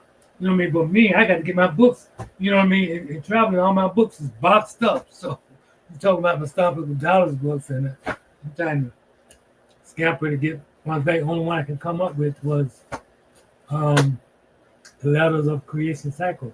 But I think you were coming from a different one, right? Islam. We were actually coming from Mustafa Gadala's measures and I a know, lot but of our drawings, but yeah, also go ahead. But we what, also came from the hieroglyphic words of power as well. right? I got that. But I'm saying, but Yeah. which Mustafa Gadala book? Oh, the hieroglyphic words of power is the one we come from to get his definitions out of. Remember, that's like per chapter and per letter. That's what Oh, the sister was drawing from. you say the hieroglyphic Mustafa? Yeah, no, the Egyptian alphabetical letters of the creation cycle. But That, the hieroglyphic words of power is where we kind of okay, pulled I our got it. images from. I got you. You see what I'm Yeah, saying? gratitude, God, man, for allowing me to speak. Islam and peace. Yes, sir. Yes, sir. And gratitude for the measure, good brother. Yeah, we actually draw the images from the hieroglyphic words of power, and then we came from, in the formulas that we created, we came from the same one that we went over in the past, the Egyptian letters of the creation cycle, and that gave us per letter. And then we went into the different variations of the gematria or the Kemetria, because even in the information that I didn't pull up, last time that I sent out to you all, it actually showed the methodology of that as well, which we'll go into in our next session just to reiterate it.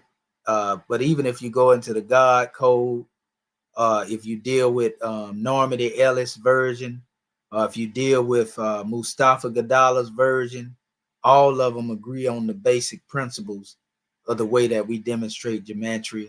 Some of them just give a more extensive explanation, of a particular portion of it. So we deal with being able to come forth with the universal aspect of the information, and unpack it to the people so that it will make it easier for them to understand it. For example, before I close out, turn it over to our family so we can close out, I will show you this right here since I already have it open. And let's go here real quick. I'm gonna go to share. Hold up, I might be able to pull it up here. Okay, I think I have it. Yeah, I think I did have that here. Let's see. I think that's the whole of it right there. Okay, yeah, it is. So I actually have the pictures down here, and I wasn't able to go into this last time. But we can touch on some of it here. They have what they call, let's see, okay, arithmosophy. And they go into this, and they refer to it as Hermetic numerology. It says in the ancient papyri, it is always made clear that the idea of number is an important part of the constitution of magical formulas.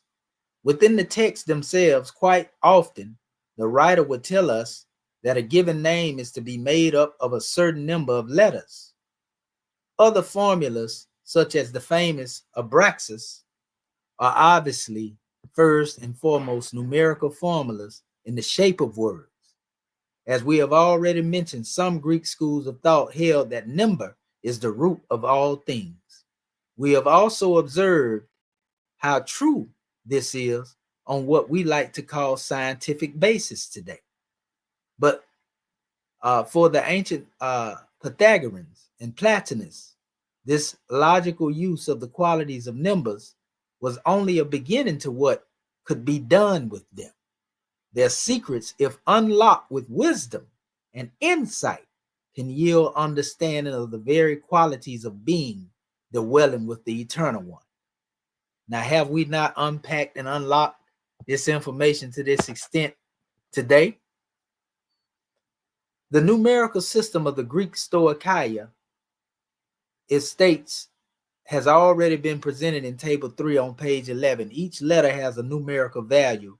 In the Greek practice, when a letter was meant to be understood as number, a mark would be inscribed next to it. For example, this is special letter here, in 100. So Greek is not only the ones who have this type of system. Every numerical system connects to letters. Hieratic, Demotic also have letters that corresponds to numbers. You see what I'm saying? Arabic had letters that correspond to numbers. Sufis use this. The Hebrews have letters that correspond to numbers. Kabbalists use this. But the ultimate reality is that this concept of Stoicheion Kemetic originated in Kemet and not Greek, even though Greek has the most extensive, information that you can find, and that's by design. But it's a remix of the original. Want to give honors to our sister. Actually, the word is more like, instead of seshat, it's really sesha. To be honest with you, if we were to express that, when we talk about the sesha, like sesh medu neta, that's a connection to that. But it says in Greek system of number, letter theta is unique and stands alone in the ninth column. The signs for 90 and 900 being purely numerical symbols. Also, the simple representation of the number 6 is impossible without recourse to the obsolete degamon. Numbers have been imbued with symbolic qualities by most cultures. The ancient magical papyri are full of references to such culturally specific numerical symbols. And when we say these things originate in Kemet, that's what we're talking about. The ancient magical papyri is the true origin of this use of the Stoicheion Kemetria. Before Greek even come up with the concept of Stoicheion, it originates in the mathematical papyri as well. For example, when the number 7 is mentioned, it is most often referenced to the god Set, Typhoon, in certain aspects, right? They mention this as well. Hold up. There's a drawing here. That's 133. Okay. Let's see. Never skip over that particular drawing that actually reads into it. I know I skipped a page.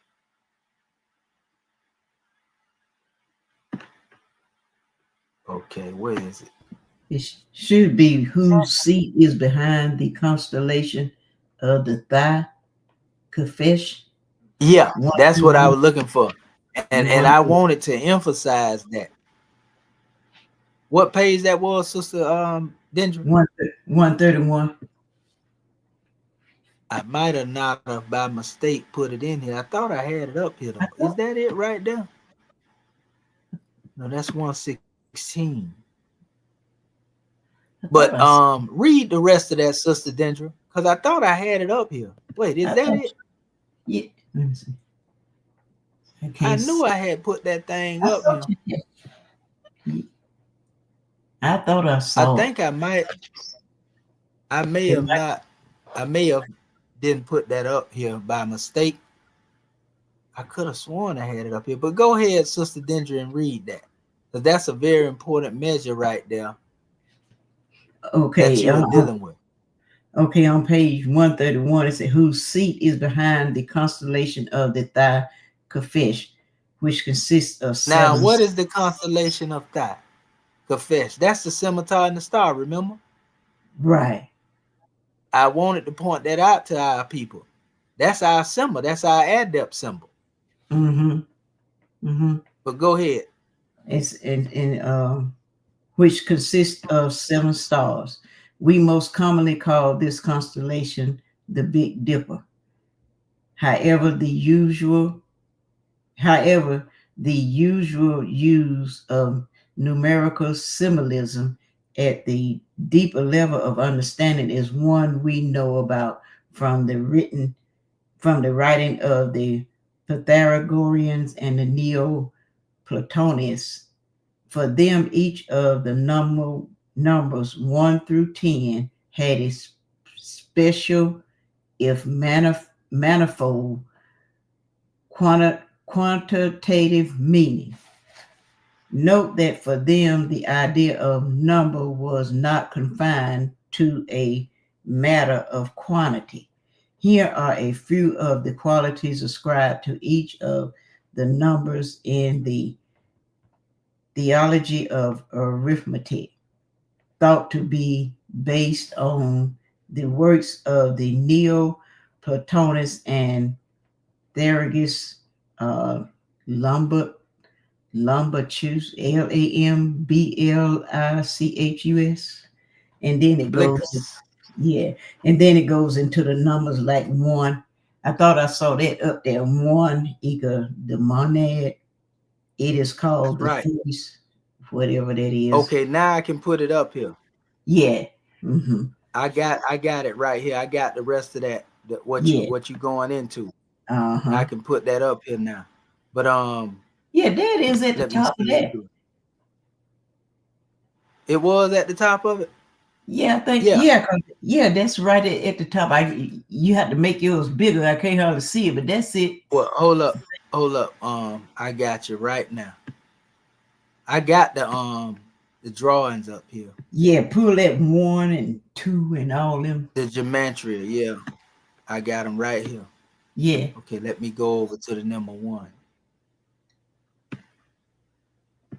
Where is that? What is that? I just had the 1 up there, but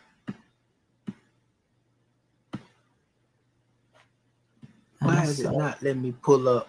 I got the 8. I see it's going in the 8 and the 10, but it ain't showing the 1. Yeah, let's see how put it. Okay, that's 8 and 10. Yeah, that's 8 and 10. 8, 9, and 10. It should be 1 through 7. And I could have sworn I put all of that stuff in here. Hold up, did I do this here? Let me see. Cause it was in mine, and I saw it. Yeah, that should have been attached to this. Yeah, talking about when I sent it out to you. Yeah, it was in there. I don't know if it's hiding or what. Hold on, let me see. I just noticed all of those all those attachments. Yeah, them were the ones at the bottom to get a definition of the words that I didn't give. But what I'm gonna do, because I got it right here, I'm gonna just send it real quick to my I'm gonna send it to the computer briefly, because I got them right here. I had took the picture. And this one right here is right here. Let me see. I'm gonna share this. It was in there. You're right. I just looked at it a few minutes ago. That's crazy. It disappeared. They be doing some stuff, I'm telling you. I have it. Yeah, and then you go back to look for it. It don't be there no more. It be gone. It be gone. You're right. It be gone, and I don't do nothing about it. I be crying, my son. Oh, I didn't do it. I didn't do it. right. And I'm just sending this right now from my phone because that's where I had took all the pictures at. I'm gonna just send it to this email real quick. Let's see here. There it go. Yeah, it came up. And then I can show it to you what I'm trying to show you. Right. Okay, let's see. Okay, I just sent it. I sent it without. And then we can pick up from there. Okay, I just sent it. And so let me go to my inbox. It should be popping up. Mm-hmm. Let's see here. And then I can just click on the picture. So that's out of the pop up. magic. There it go right there. What you say? Yeah, that's out of that same book, that Hermetic. Yep. Okay, I know. This is the one where she just read. That's what she just read right there. Mm-hmm. And then, like she said, it went into the monad. And like I say, they gave a shorter explanation than Normandy Ellis. The monad is called the first protist, or the maker, the demiurgus. It is life and God. It is darkness and matter. See, that's a universal principle. Remember, Normandy Ellis went into the Kemetic aspect of one being God. We know one represents God in number. Mm-hmm. You know, we know two represents duality. You know, higher self and lower self, light and darkness. Three represents, you know, triune expression. You know what I mean? But it says the one excludes nothing, and it is in so being, nothingness itself. In many ways, the one shared many qualities with what we know as zero. Today, the concept zero came to the West from India via the Arabs and is a borrowing from Sanskrit sunya. The one is both order, taxia, and infinite space, chaos. You know, and it goes on to the dyad, you know, is also, it says this is two, the dyad. It is a nature in motion, dynamic growth. It is ratio, logos in proportion, analogia. Then it states three, the triad. Here is harmony and knowledge, gnosis. The triad is the mean between the extremes. You see what I'm saying? You have a mental, physical, and spiritual, but the spirit is what unite the physical, you know, in the mental and so forth and so on. Mm-hmm. Right? Then we have four. The tetrad is, this is called the nature of change. You know, it says, and that which holds the key to nature. That's four. Then we have five. The pentad is called the immortal and equated with light and manifestation of justice. Five. That ain't strange. The fifth principle is what? Justice. Six. The hexad is called the form of forms. And the reconciliar, the hexad possesses wholeness. Here is the marriage between male and female. That's the upper pyramid, you know, an upside down pyramid, as they like to call it, or two triangles, however you want to express it.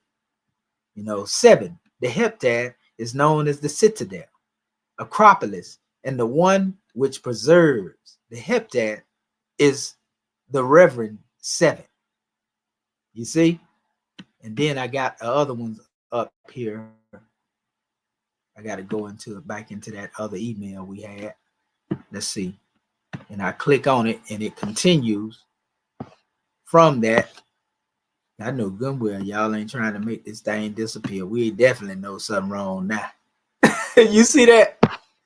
What they at? What they at, Moors? They hiding from us again. That's terrible. You see that, Sister Curta Bay? I said. They done hid to death. I done had to step away for a minute. What you say? Go say it again. It disappeared. I done went back in the thing. It's only got 6 attachments. So we got proof. We definitely got proof. And y'all seen that with y'all own eyes. I told you it'd be disappearing. Yeah, that's what happened to mine. Shoot. It'd be disappearing. Got to be in here somewhere. They pulling some abracadabra, hokum pokum. Well, we got some abracadabra that's superior to that. They can't touch it. Terrible. I know. That's terrible, man. I told you about Hold stuff up. be I think I might be able to find it. Hold up. I see what they done did. Let's see. There it go. Yeah, they definitely. I see what it is. There it go. I was finna say I know good and well, but it definitely should have showed up from the beginning. But I think that's a part of their little process. Yeah. But nevertheless, it in this drawing, these were the last ones, the eight. The Actons. This is the steadfast and the seat, which is called all harmonious. In fact, they say the throne of Allah is surrounded by 8 angels. And it ain't strange that they talk about a seat, which is called the all harmonious. But anyway, it says the 9 Ennead. Also this is called perfection because it is the oneness of mind. It says here there is not the oneness of the one beyond the ability to be conscious, but oneness in a conscious state. It says it is equated with Prometheus, and this is very powerful. I got a book on Prometheus, which is really a remake. It's the Hermetic version of Tehuti, but it says who sees ahead and who brings to perfection. The Ennead is the Horus, or the horizon, the border between the outer realms and the return to the 1 in 10.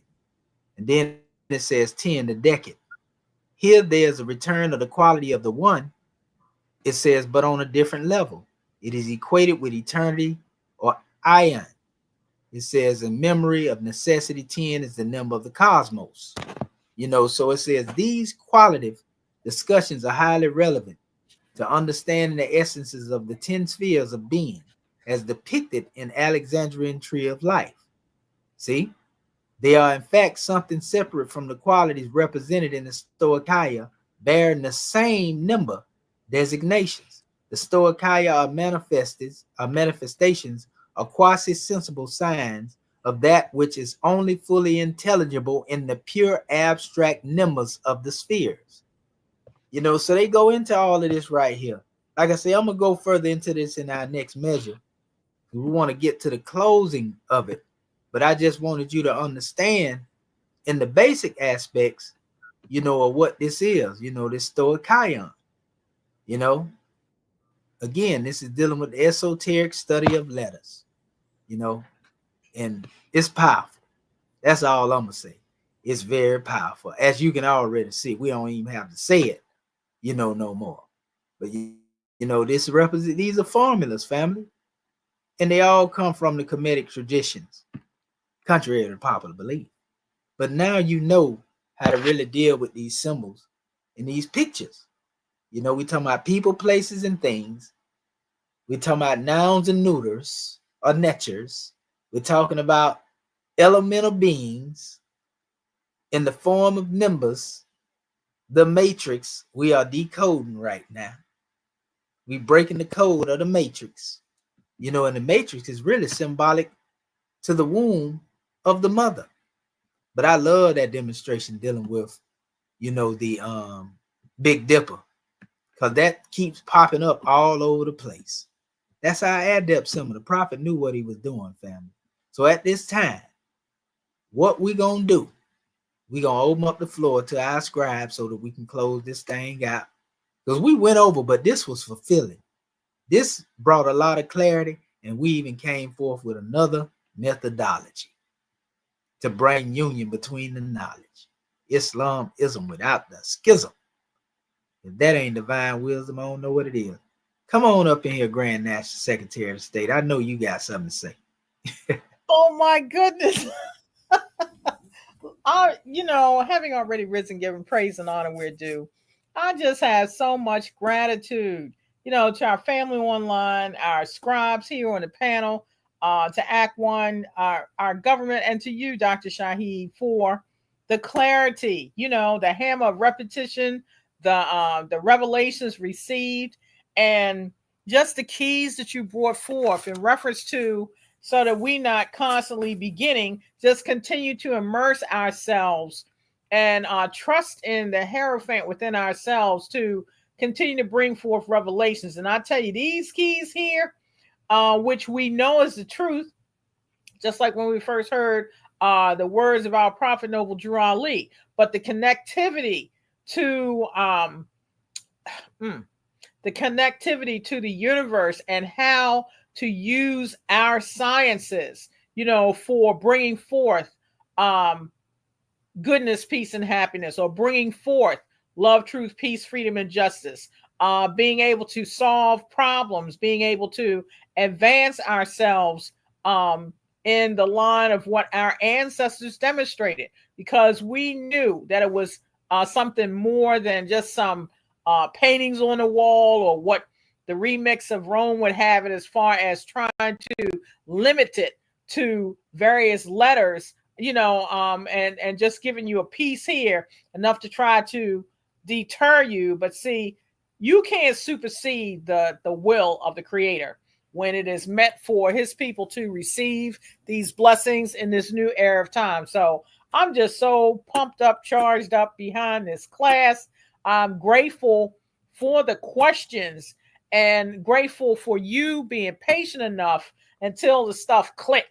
Because, it's not, we have to learn how to have patience within ourselves, because, when the student is ready, the teacher will appear.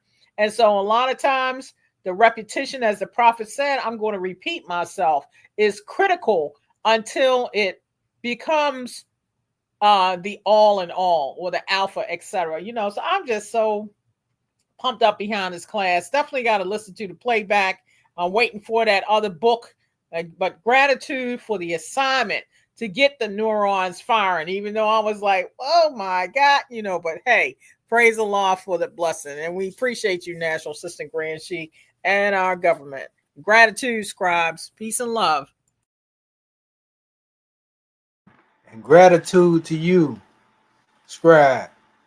Praise be to Allah. Islamism without the schism.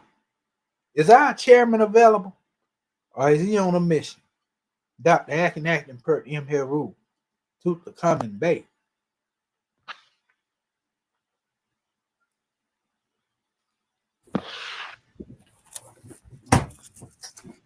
Go ahead. Islamism without the schism. Islam, grand man. Ooh, man, this is a powerful journey. I'm glad the prophet just blessed me with knowing, that we got to have the most powerful questionnaire on the planet. I mean, start off with who made you. Mm-hmm. Well, and who's Allah? We are so blessed, more, that we are today who our forefathers were yesterday. Although we didn't know it, but we know our nationality now. Oh, it's just an honor, blessing. I'm so pumped up more. Islam is without a schism. Thank you. Islamism without the schism, grand man. That's right. All right. Well, let's go to our other scribes. And take this thing on up there to third heaven. Come on in here, Sister Dendra. I know you're going to come for. Oh, man. I'm fired up over here. Oh, my goodness. This has been a powerful, powerful class. And like you say, I didn't do anything wrong. I just learned what I left out, and some things that I could have did it different. But like I said, I had fun working on this, and me and the goddess did some we actually did some formulas. She added up some things one way, and I added up some things the way I did it, but it still came out to the same number at the end. So I'm just so excited about that. And then definitely, like she said, definitely got to go back and listen to the playback. But I understand better now than when we first went over the elements and the charts and even the picture that you gave us to go by. I understand that better now, and I'm anxious to go back and redo my assignment the way you showed. We went over in the class. And I love it how you I had asked you to do what I was, but you slipped it in there, and I didn't even know it until you brought it up. You showed me what I was asking for, and I tell you, that's why I say, y'all, we're having fun, and you cannot tell me that the prophet is not working with us, because I tell you, we did. He the one helped us with what I had, and also I wanted to say too, when you was talking about Tahuti, and I don't know if this got anything to do with it, but when you pull up our website under that, the Circa 7 made manifest, and Tahuti, the 2100-year cycle age of prudence, I was born under him. My birthday fall under his name. So I don't know if that's why I'm here. I don't know if that's why I'm enjoying it, and that's why, even though sometimes it gets frustrating for me, I ain't going nowhere. I just have to stay in there and stay with it. And but like I say, I'm having fun. This has been a powerful class. Can't wait to go back and add to what I already had and change some things around. And like you say, I'm gonna practice on this. And definitely we have to keep going over and over, because if you don't, you'll forget. And but my thing is to make sure I comprehend it in the beginning, so I can go back, and I'm not learning something wrong. I'm learning it the correct way. So gratitude, God, man, for your patience. I tell you, you are so patient with us. We give you honors for your patience and the time that you put in with us, the calls, the frustrations, and all that. Gratitude, God, man. And peace and love. Gratitude for letting me share. Peace and love. Gratitude. No, you sisters created a whole new methodology. So that's adept in and of itself. And the sister put it well. She said it was more than one way to get to the same answer. It says, yet you both did the work to get the results. Great job. There's many ways to get to the number 7. That's right. You can say 4 plus 3. Mm-hmm. You can say 5 plus 2, 6 plus 1. Mm-hmm. You know what I mean? Powerful. You can say 8 minus 1 if you want to, but you can get to that 7. Mm-hmm. And so that's the underlying principle of math anyway. Right. Once you understand the principles behind it, and Sister Sakina, and want to give honor to all our sisters and the brothers that was engaging in this thing, because y'all are inspiration as well. That's and right. We the best kept secret over here, but they have no idea. Ain't nobody else outside of this measure here teaching what we teach in the way that we teach it. You know what I mean? And this is our assignment, and they say, well, why do y'all have this mix and this and that? No, in the concept of more science, we don't get into the conflict over the belief system. Mm-mm. In our teaching, Kemet is at the head. It's the fountainhead of what we teach. So We're not mixing Kemet with anything. We're showing you that everything comes from Kemet. Mm. And it was an Egyptian adept master who brought these teachings to us, Prophet Noble Drew Ali. That's right. He was the one showed us that Yehoshua, went into the temples and the pyramid. That's in our Circle 7 more than one time. And they told him to contemplate upon the symbols. They didn't tell him to go get Champollion alphabet. In fact, it didn't exist over 2,000 years ago. And I'm not taking shots at our people. What I'm saying is that we got to think outside of the box. We can't allow the European to dominate us in everything. You see what I'm saying? We have to come forth with our own sources. And we have a lineage of this methodology that we use. Let's go all the way back to the adepts, the priesthood of Kemet.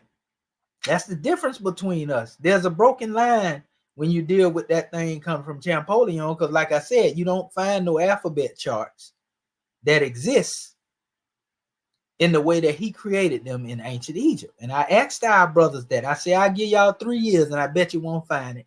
And then everybody finally admitted, Commission right. It ain't no alphabet chart. And I ain't even looking for that. I'm just trying to show you something so that we can go into a deeper aspect and really utilize this demonstration, in defense of ourselves, because we need it more than anything now. We need to know how to tap into that hecker and speak success on the manifest. But if we can come together as a collective, man, Rome won't be able to get away with none of this stuff. That's why they hid it from our people. Because they didn't want you acting like we used to act in the times of antiquity, speaking things into existence, manifesting things through words of power. Huh? What does it mean that thoughts are things?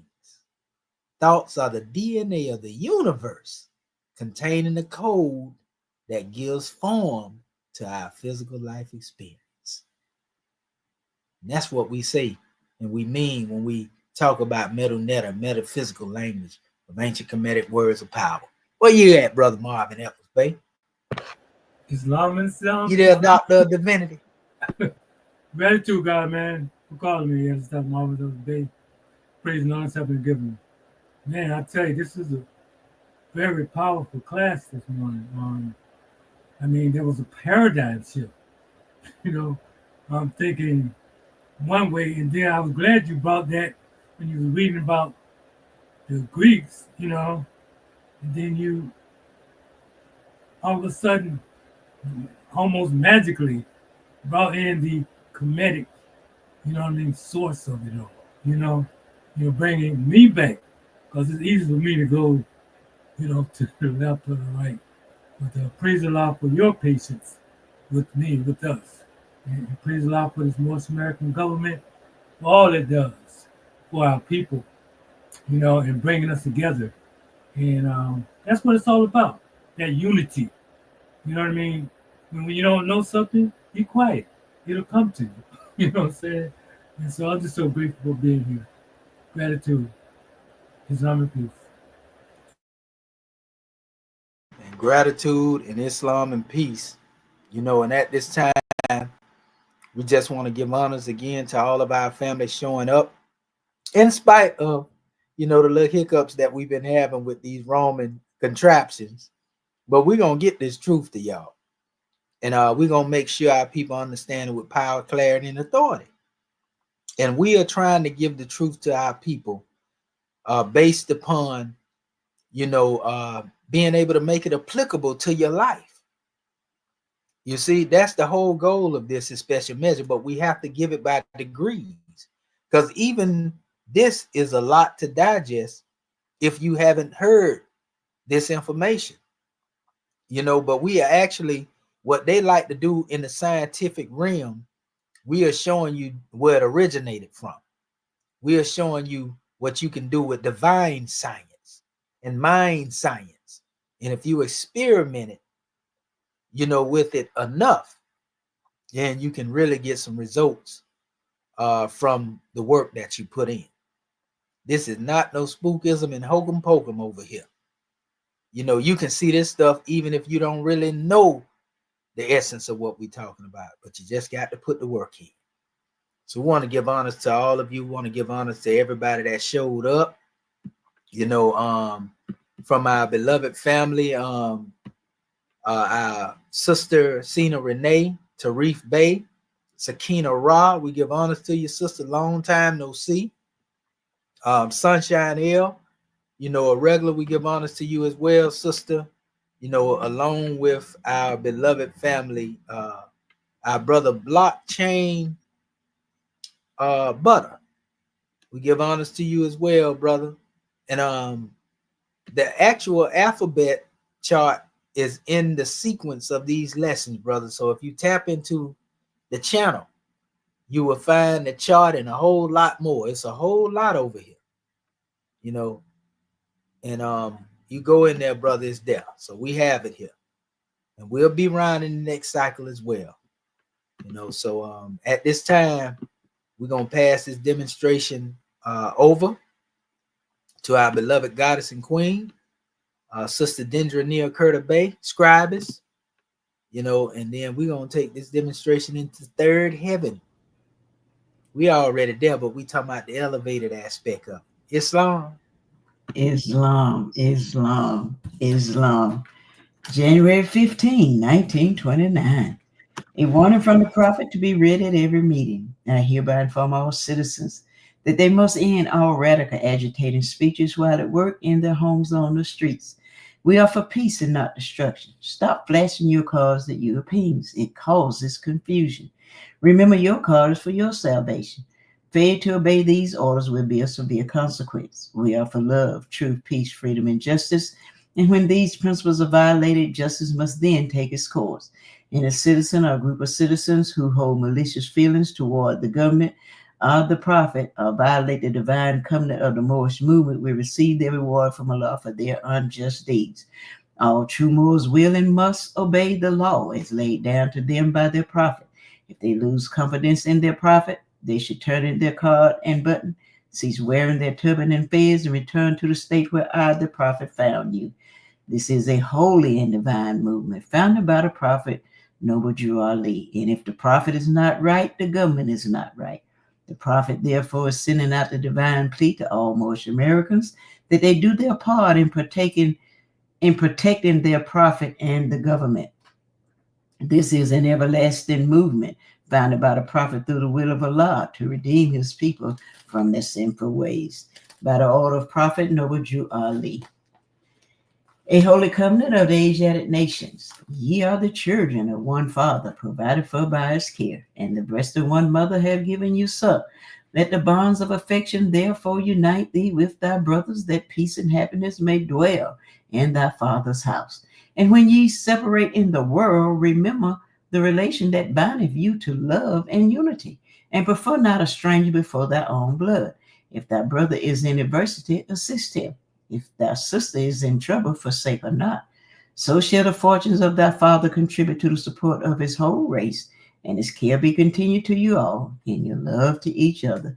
Islam, Islam, Islam. This meeting has been officially closed according to Act 2, the Circle 7, and love, truth, peace, freedom, and justice. Go in peace, Moors. Woo, great class. Powerful class. Islam.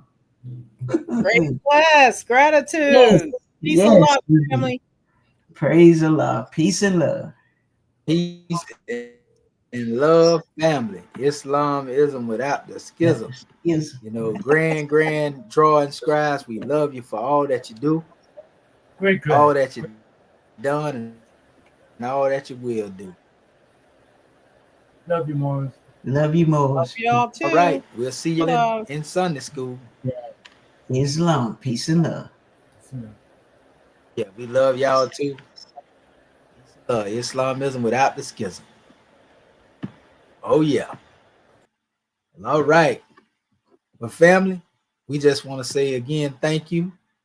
And honors to all of you. And y'all stay tuned in, because we definitely got a lot more to bring to you. You know, it's a lot more to introduce to our people.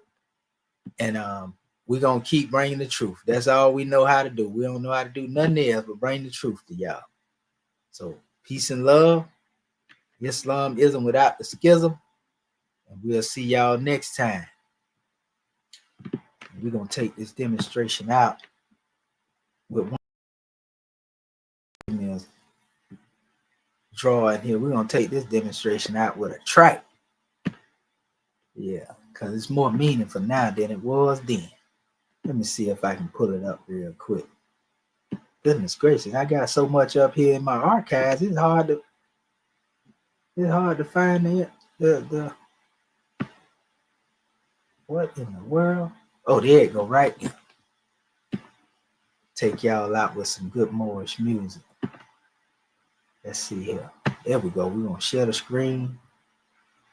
Let's see. We're gonna share the tab and the sound. Okay, the sound is already there. There it go, right there. There you go.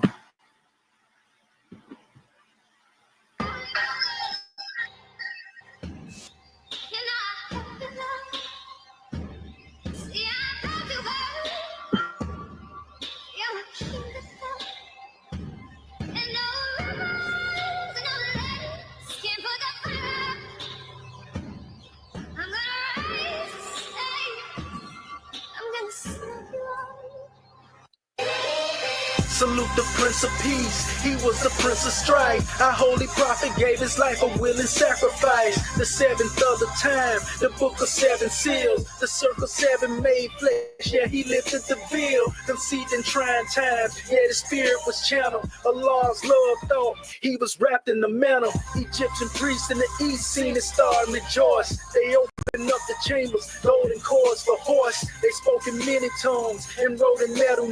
Chief protectors of the creed, we know it's shared. Our leader long awaited, revealer of the light. Long promised son, for the product of our plight. Clothed in the flesh, that men may comprehend. Love and holy zeal, sent to redeem men. The rightly guided one, seed of a Moabite. He took that sacred vow and became a neophyte. He took flight and ascended as an adept, as an angel. Swiftness, fruition, third heaven uplifted. Gifted with the vision to be active and not passive. I'm the phoenix he rebirthed, resurrected from his ashes. Hey, Ali Ellen Bay, Ali Ellen Bay. Praise Allah, he sent the prophet and he paved the way. Ali Ellen Bay, Ali Ellen Bay. Praise Allah, he sent the prophet and he paved the way. When the student is ready, the teacher will appear. The ancient one is present, the hierophant is near. If Allah's delight, then whom should you fear? Know thyself, Allah and Ali, cause MAG is here. Faith in fruition first formed in the purified thought. Pressure presenting profound prophecies, clearing the knot. Lift the Moors out the box, shallow grave with they plot. We was enslaved in them days, like it or not. Fighting demons on top, judges, lawyers, the cops. Put in place to displace the true heirs of the crops. Laying air in the water, consciously raising our daughters. To put respect on our name, it comes from our father. Passed down through our prophet, ancestors, we got it. The L's and them bays, industrious ways will never stop it. Allah leading the way, no matter what you say. The truth will never change. Welcome to the new age. Ali Ellen Bay, Ali Ellen Bay. Praise Allah, he sent the prophet and he paved the way. Ali Ellen Bay, Ali Ellen Bay. Praise Allah, he sent the prophet and he paved the way. When the student is ready, the teacher will appear. The ancient one is present, the hierophant is near. If Allah's delight, then whom should you fear? Know thyself, Allah and Ali, cause MAG is here.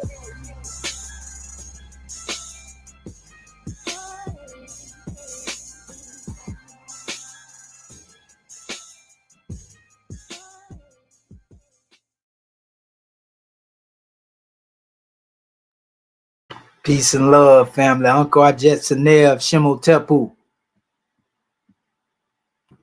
See y'all in the next session.